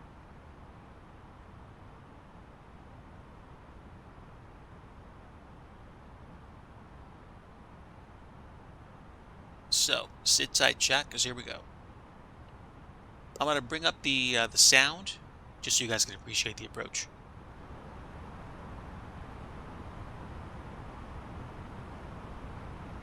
That should be louder, but not too loud. Actually, let me punch it up a little bit more. That should do it.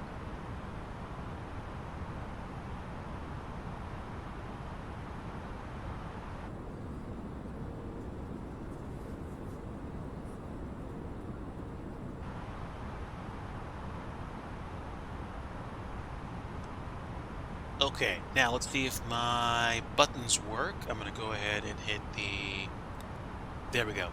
APU master is on, but we haven't run the APU yet, so that's okay.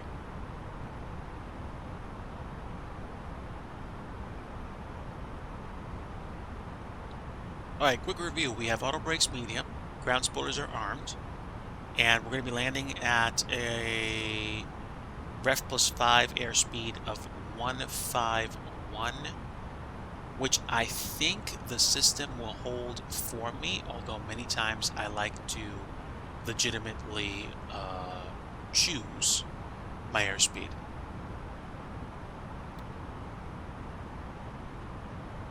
And here we go.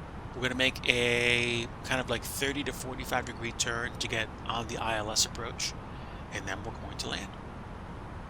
I can't see Disney from here, mostly because of the clouds, but also because I don't know where I am exactly in relationship to the park.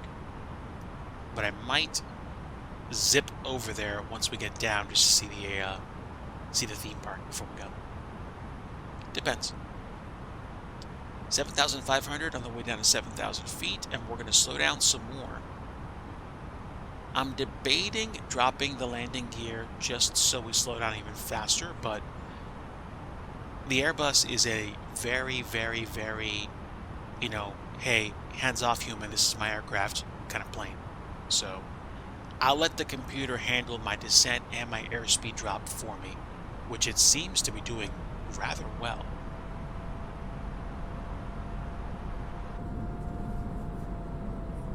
Yep, LEAP engines are just taking care of business right now.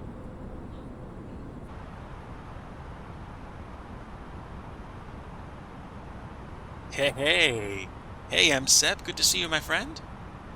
Excellent. Don't crack up on me now, Pixels.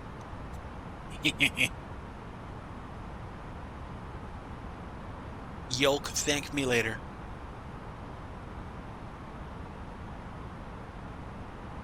Okay, 7,000 feet, and we are actually entering approach mode. And we are below clean speed, which means I'm going to take flap 1.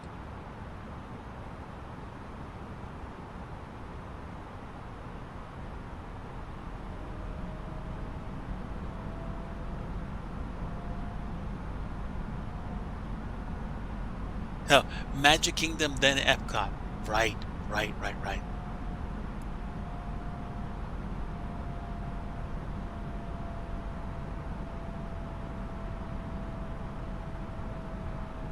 Magic Kingdom is a great place to go to when you know what rides you want to go on. Epcot is one of my favorite places to go to just because of the fact that we have a very good routine in terms of places that we go to and parts of the worlds that we see.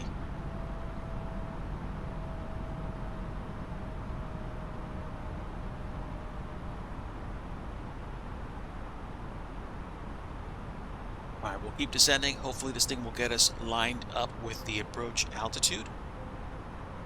That's what we want.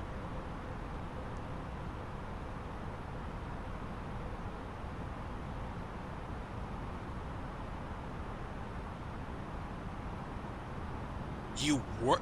What? You worked in the French Pavilion? So you mean to tell me that I actually might have come across you at some point in my visits and I never knew? That is nuts. Okay. That was before I started going down there regularly, so I get it now. It was sometime after that where I actually started to actually come down fairly regularly.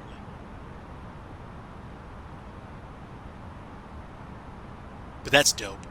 That's unbelievably dope.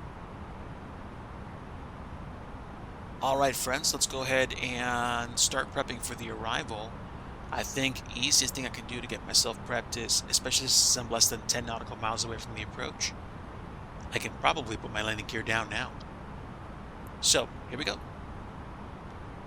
External view for the landing gear. We're going outside.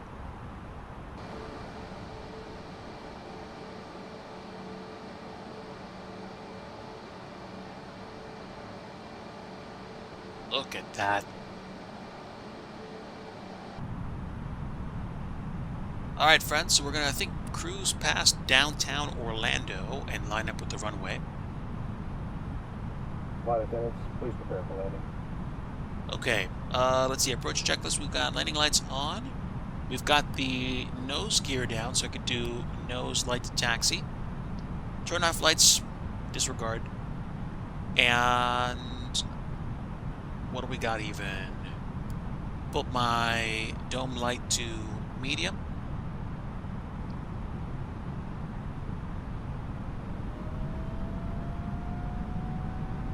4,000 feet set.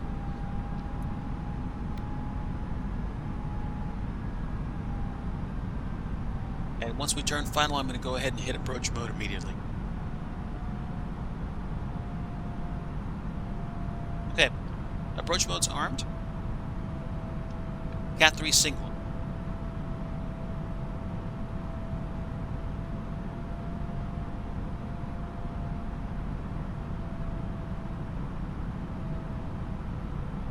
And here comes the airport. Give me landing scales. We are on the diamonds. The localizer is fairly good. The glide slope diamond is good. We are descending. We have set 3,000 feet as our go around altitude. Flaps 3 hype. Okay, now let's force the airspeed because we are still descending and not that slow.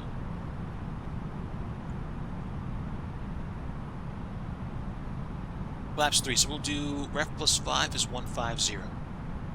And a quick check of the airport. If we check the charts, we could potentially be off as early as Foxtrot, maybe November 3 if we really wanted to. So actually, I'm probably going to do auto brake low because we're going to take the high speed of Foxtrot, which is like 2/3 of the way down the runway. So auto brake low is fine. And we are through the go around altitude, so now we're down. Now we're coming in, I should say. 2,500. 2,500, we've got flaps 1, we'll go flaps 2. And flaps 3.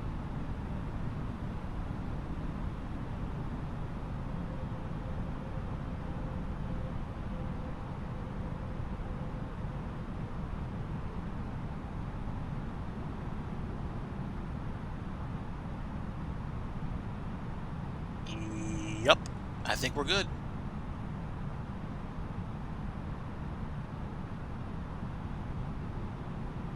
And spoilers are armed. Okay, so landing checklist. Cabin crew advised, auto thrust speed. ECAM memo. Actually, cabin crew hasn't been advised. Now they are. So once again, landing checklist. Cabin crew advised. Auto thrust speed, ECAM memo, landing, no blue. So now we are done with our pretend landing checklist.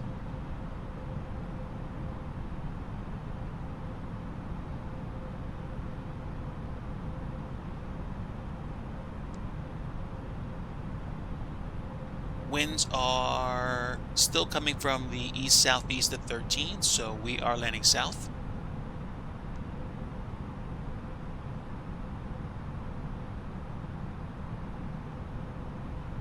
It's a little gusty.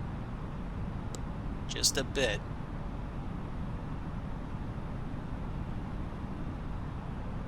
And some scenery loading, but not humongous stutters, which I'm happy about.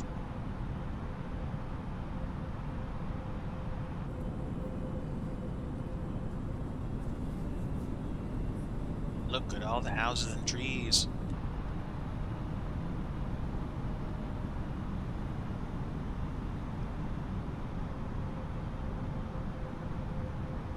Yep, flaps 3 are set.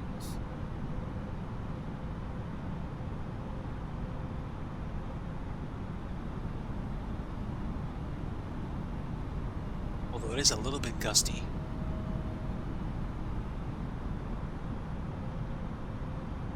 We'll see if we can stick this. 500. 500 by aircraft? 500.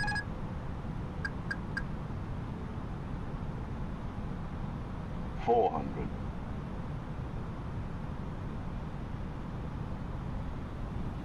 300. 100 above. Looking good, a little bit low.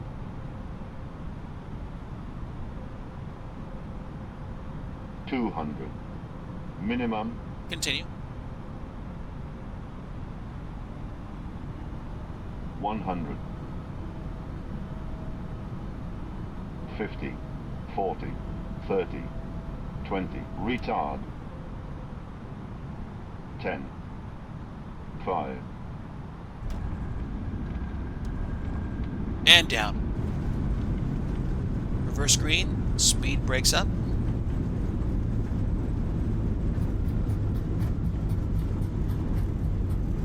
Okay. Manual braking.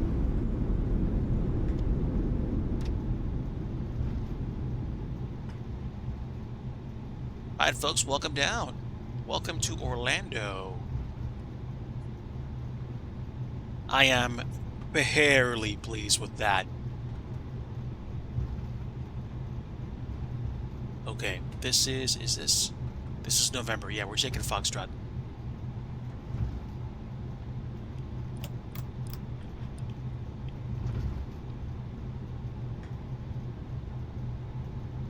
Alright, so let's take the ground spoilers offline. And we will take the landing lights off. I think. Might have to keep them on. I don't know. But I am going to go ahead and start up the APU.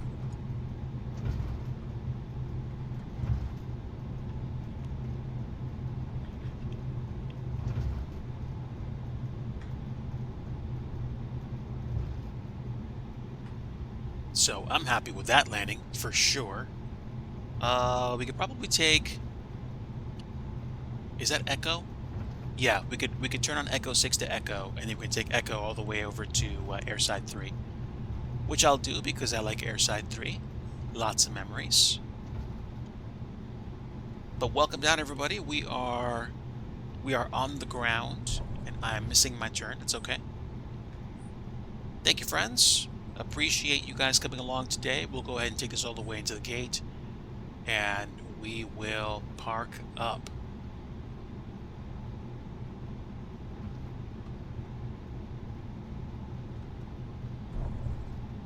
Taxiways need a teensy bit of work, but that could have just been changes. Changes. Alright, stand by. Stand by.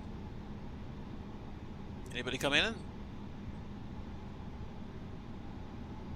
Not right now.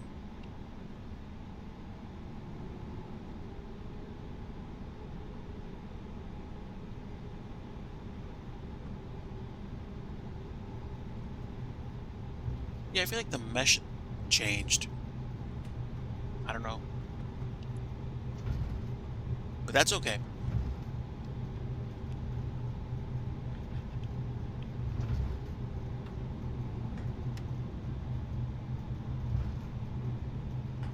Alright, and landing lights can come off. Nose light taxi. APU bleed is on.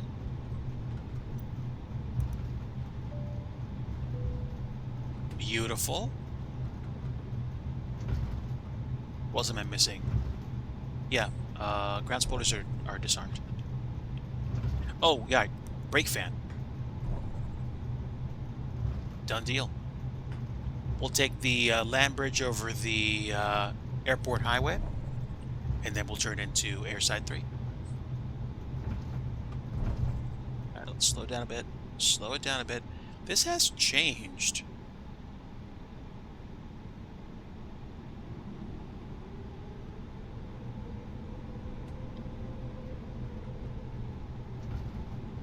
Wonder why.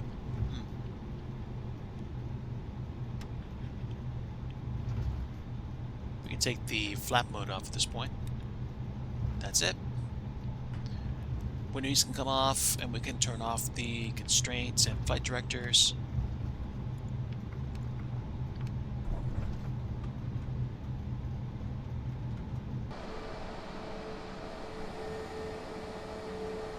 And there we go, there's Airside 3.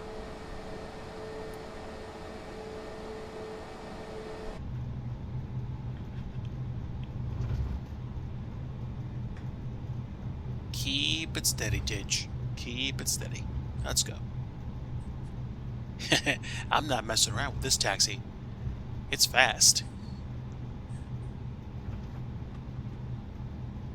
Turn signal. Click, click, click, click. We'll go out this way.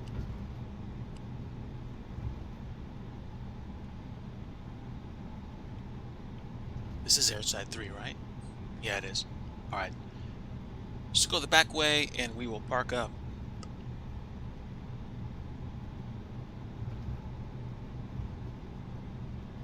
Oh, really? Okay. Okay.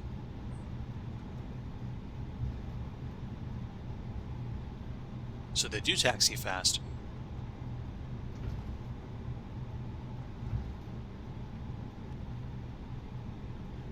Oh, man. Today was definitely a good day for a flight. I'm happy.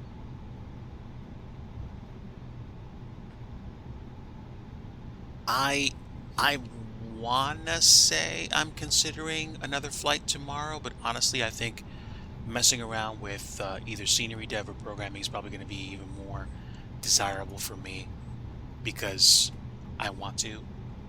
And I like flying in a sim, do not get me wrong. I'm definitely a fan of it. I think I would like to do some scenery dev to kind of get back to my roots, as it were, believe it or not. So let's go ahead and let's see. That light can come off. That light can come off.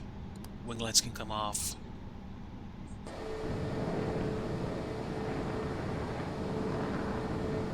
And there we go. Just wanted to clean myself up a bit. I'm curious to see how close I can get to the ideal parking spot without going over. 1, 2, 3, stop. Alright, let's see how close I got. Lovely cumulus clouds today. You're correct. And you know what? This is a good spot. Let's go ahead and park up. Parking brake is set. And APU... Whoa. Where are we? There we go. APU is currently running, so let's go ahead and hit the engines. We should be good to go. And standby. 2, 1, and done. Predictive wind shear off, GCS off, and door unlocked. Let's go ahead and take some services. So, jetway for 1, let's get some power. And there we are. Welcome down to Orlando, everybody. External power's plugged in. APU bleed, and APU can now come off. Reactors are disarmed. The doors verified. Let's go ahead and starve the engine, the APU. And now I can turn the beacon light off. Nav logo lights can come off. Landing gear lights are tracked. And there we go. Full lights. And that'll do it. Superb. Okay, we're definitely hooked in. There we go. I should have turned that off a while ago, but let's see. Give or take 5 to 10 minutes for the taxi roll. It was like an hour. Are you serious? It was like an hour and 50 minutes for the flight. This was lovely. No scrambled eggs. This flight was over easy, baby. All right. So we are in. I'm going to go ahead and grab a screenshot because I can, and I'm happy. That is the new, I think, the rail terminal. I don't know if they're going to do an update to the scenery that's going to include the new international terminal over there. It would be cool if they did. And now we have Airside 3 by the actual main building. So I'm going to go ahead and grab this screenshot right here and enjoy it. Dun, da, da, da.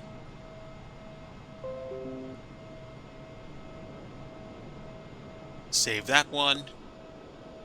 And give me a different view, please.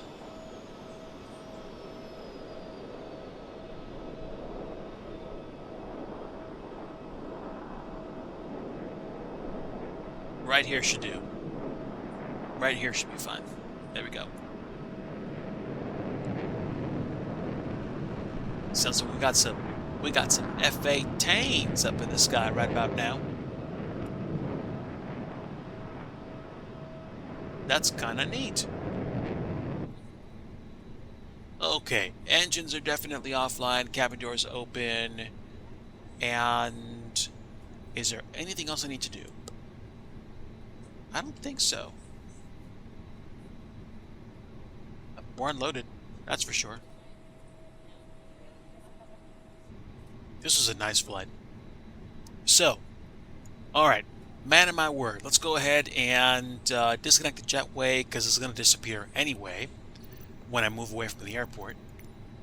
So I'm going to take the jetway away since someone's here. At least assuming. If you're still here, that's your problem. So there goes the jetway. And is the door open? Let's see. No, door's closed.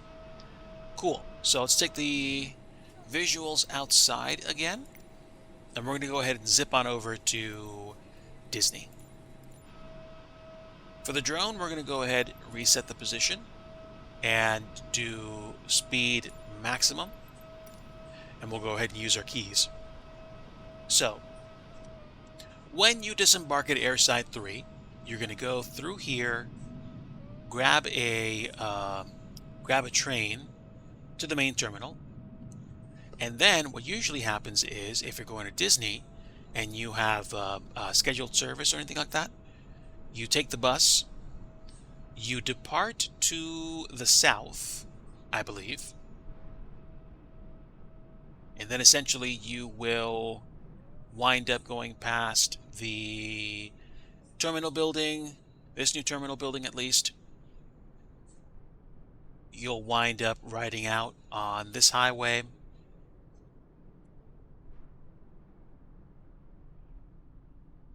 Eventually you get down to here. And this has since been finished. This is like, I think, a few years old. And then you come out to one of the B-line highway system highways, complete with toll booth.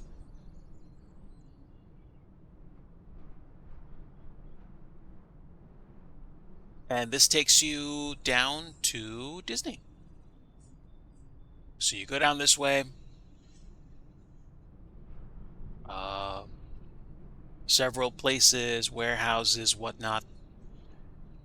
And you keep going. And back in the day, they had the Disney's Magical Express, and you'd watch like cartoons and stuff, and have them have like, you start getting like pumped up to go to the park.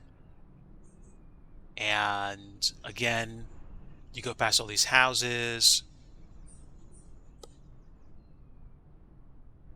So sorry for the stuttering. I think the AI is just going like, you're going so fast. Let me slow down at half speed. I'll take this down to I think 125 should be good.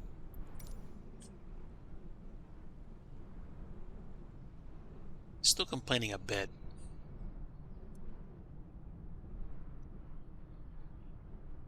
So we go past here, another set of toll booths,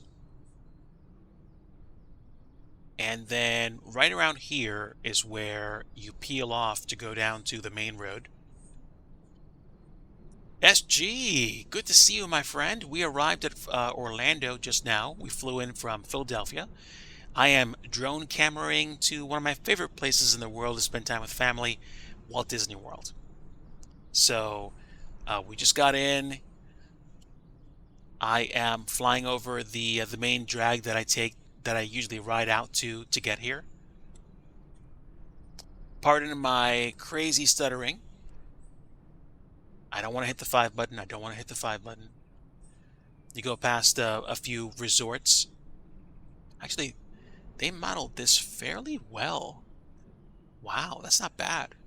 That's not bad at all. And then you cross, I think, Interstate 4.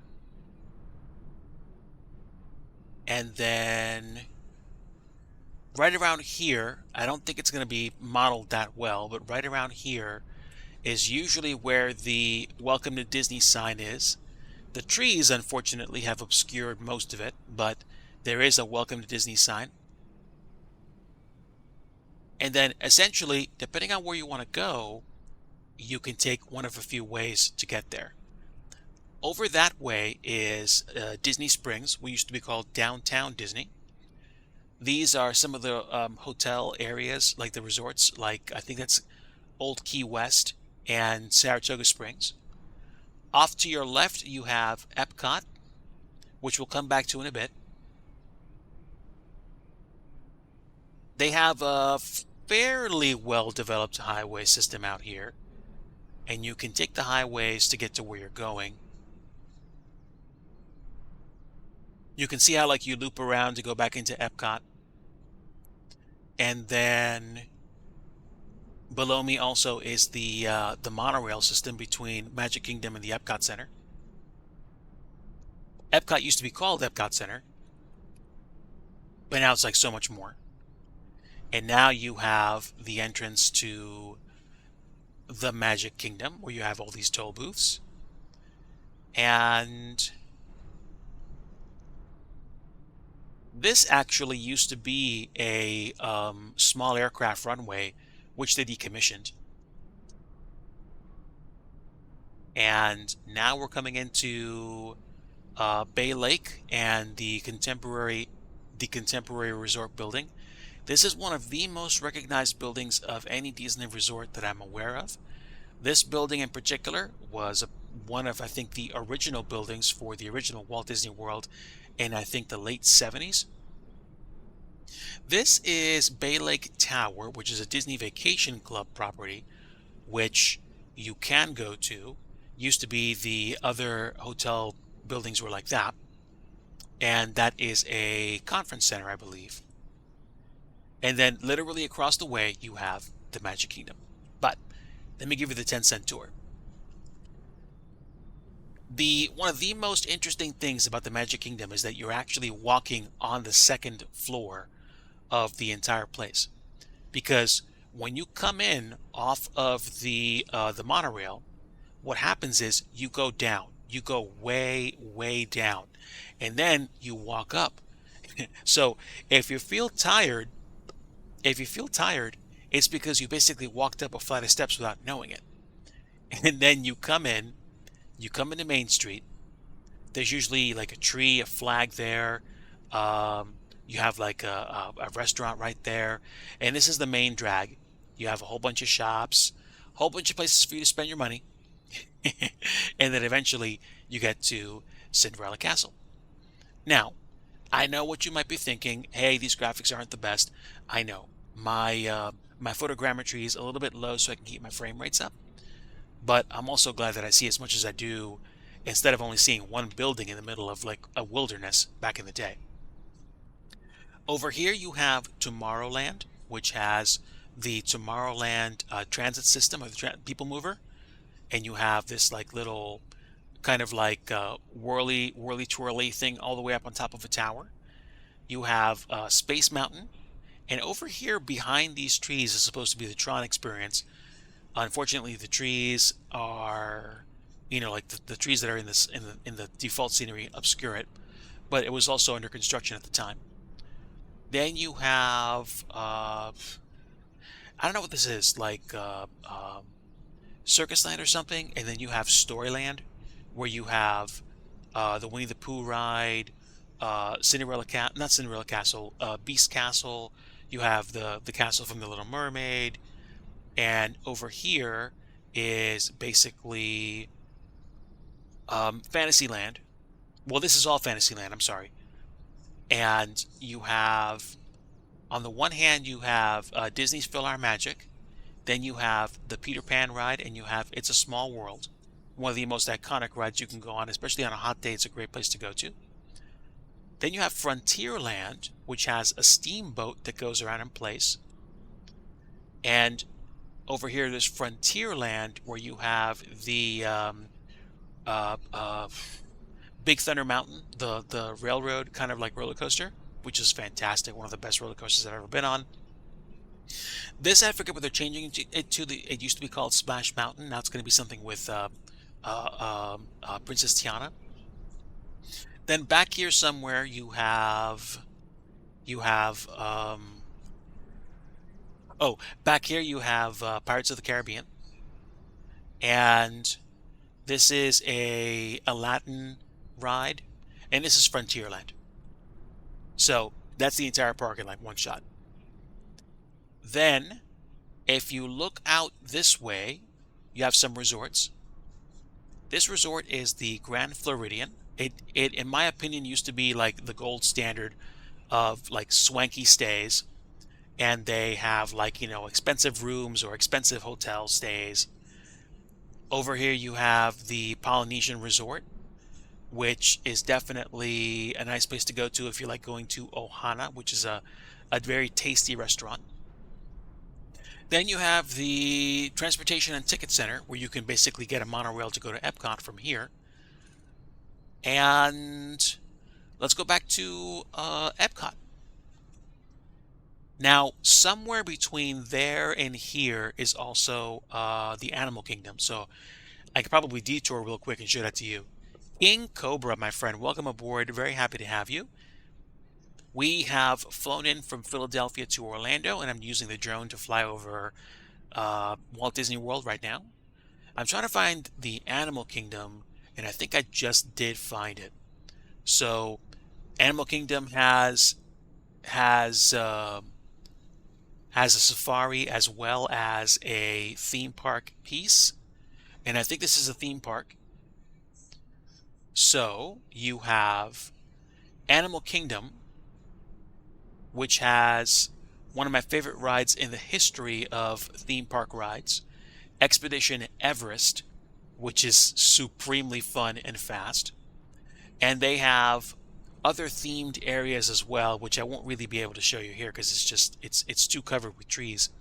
But this big tree here is supposed to be what they call a tree of life. And then you have over here is like Avatar, and then over here the really cool part is, like I said, there's a safari area you can go to. Oh, the safari area is over here, but there's also an Animal Kingdom resort that you can go to. In the middle of the resort here, you would actually have animals wandering around. I stayed here once. It's utterly amazing. It's beautiful. So that's Animal Kingdom Lodge, and let's go ahead and make our way back to, what was it, Epcot? Yeah, over here. Oh, looks like we got some pop-up rain showers in May, right on cue. I think this is Blizzard Beach. I think so.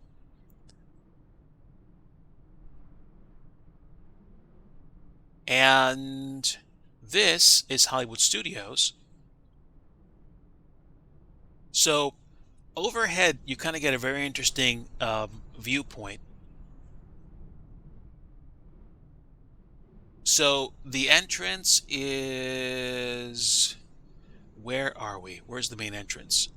We'll probably go through here. Exactly. The main entrance is here. You kind of go down this like 50s-ish retro lane. You can keep going to the big building which used to be the Hollywood Movie Ride, which is now Mickey and Minnie's Runaway Railroad. You have the Hollywood Tower, the Terror Drop, where like you literally fall down vertically.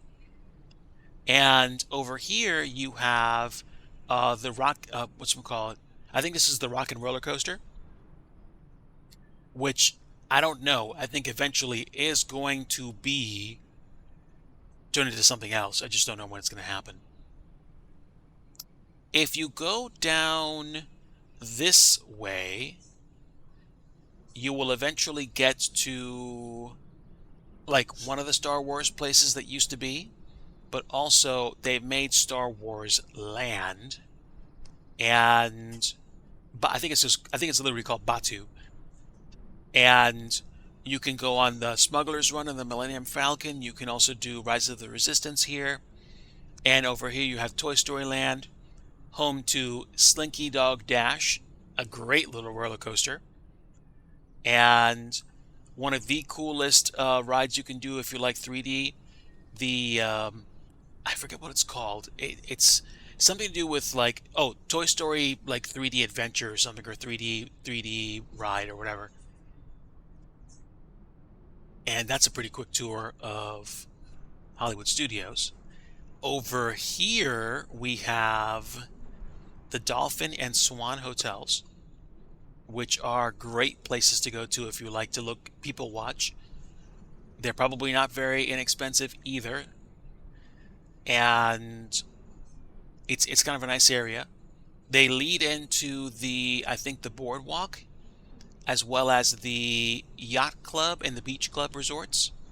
The yacht club resort it's either the yacht club or the beach club resort. I think it's the beach club resort, has a nice buffet restaurant.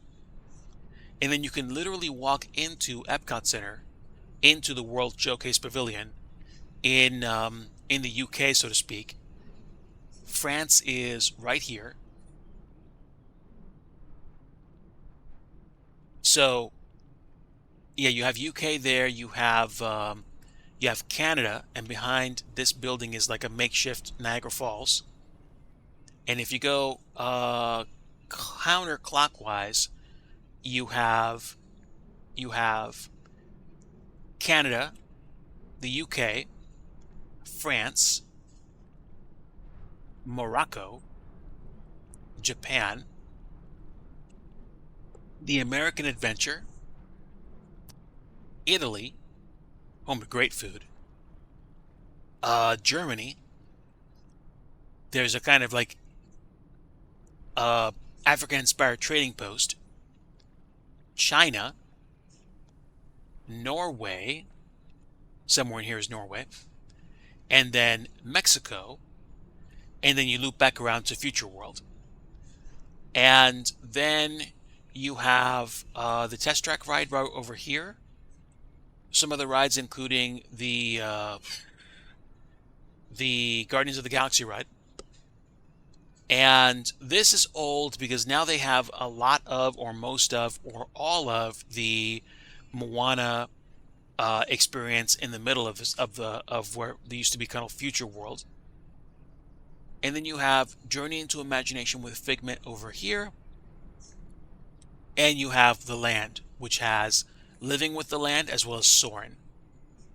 Then you have the Seas with Nemo and Friends. A nice place to visit. They have an aquarium there.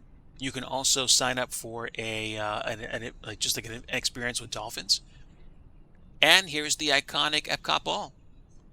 There's a ride inside of it called Spaceship Earth, which you can actually go on. It's about like a half an hour ride, and genuinely a nice way to get out of the heat if it's a really hot day. And last place I can take you guys to is probably going to be Disney Springs, where you basically do a lot of shopping if you want, a lot of dining options there too, and essentially some good stuff all around. Cirque du Soleil is here. They've been here for a long time. You've got a movie theater, plenty of dining options. Planet Hollywood is this kind of like observatory ball thing. There's a blimp that actually goes up in the air.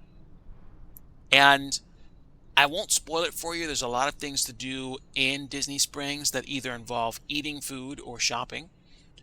And this was kind of like the beginning part of it that was more, I guess, done up years ago. They are, I think, actively tweaking all of it to make it even better. Rainforest Cafe is here. And that's about it. I mean, I still haven't explored like every single part of the theme park, but essentially you get the idea.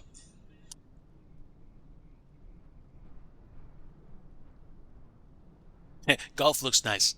They do like their golf down here, I'm guessing.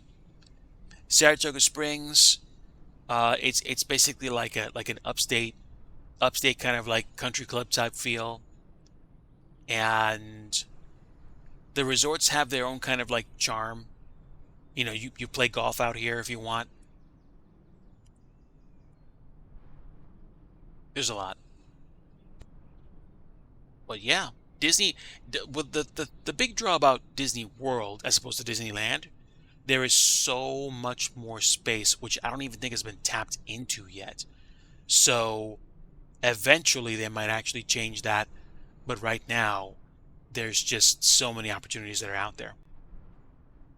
And there's Valley Resorts as well, at least there were at the time. So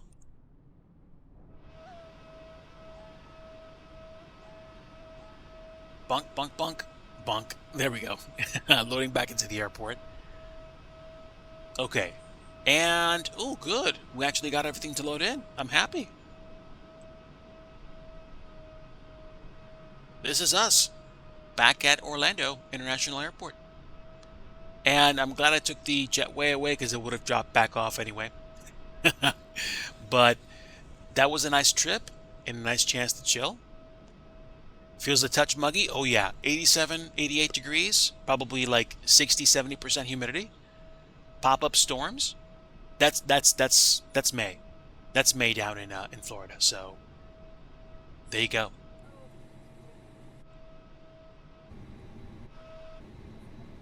So that's about it, chat. Appreciate having you guys along for the ride. Unfortunately, my PC is not liking me going around as much as I have because I'm stuttering a lot. It could be because it's trying to load all the scenery right now. I'll probably be fine in like another 2 or 3 minutes. But I'm going to go ahead and probably cap it here. Let me see if there's anyone we can say hello to. I haven't done a raid in a while, so I'm probably going to do that now. Muchas graciosos. De nada. Also, okay, let's go ahead and see who's online. We got Sim Caesar that's off to doing Spicy Group Fly-Alongs Continuum, doing MD-11 Freight Doggin. We've got 757 Spy Flight, and that's not even the half of it. We still have Factual Gull, Kurt Deasy, Any Builds, Milwaukee. Let's see. Who can we say hello to and introduce you guys to? I usually like to favor the smaller groups of people to introduce folks to content they might not otherwise choose themselves. Let me go ahead and open a side window and see if we're actually doing okay here.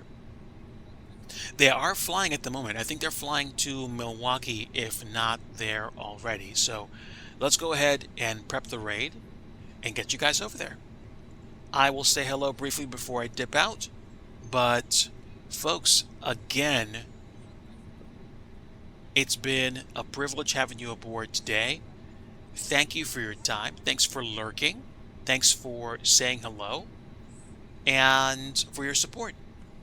If you have joined on Discord, just make sure you agree to the rules by giving me a thumbs up, and we'll probably talk about what's to come.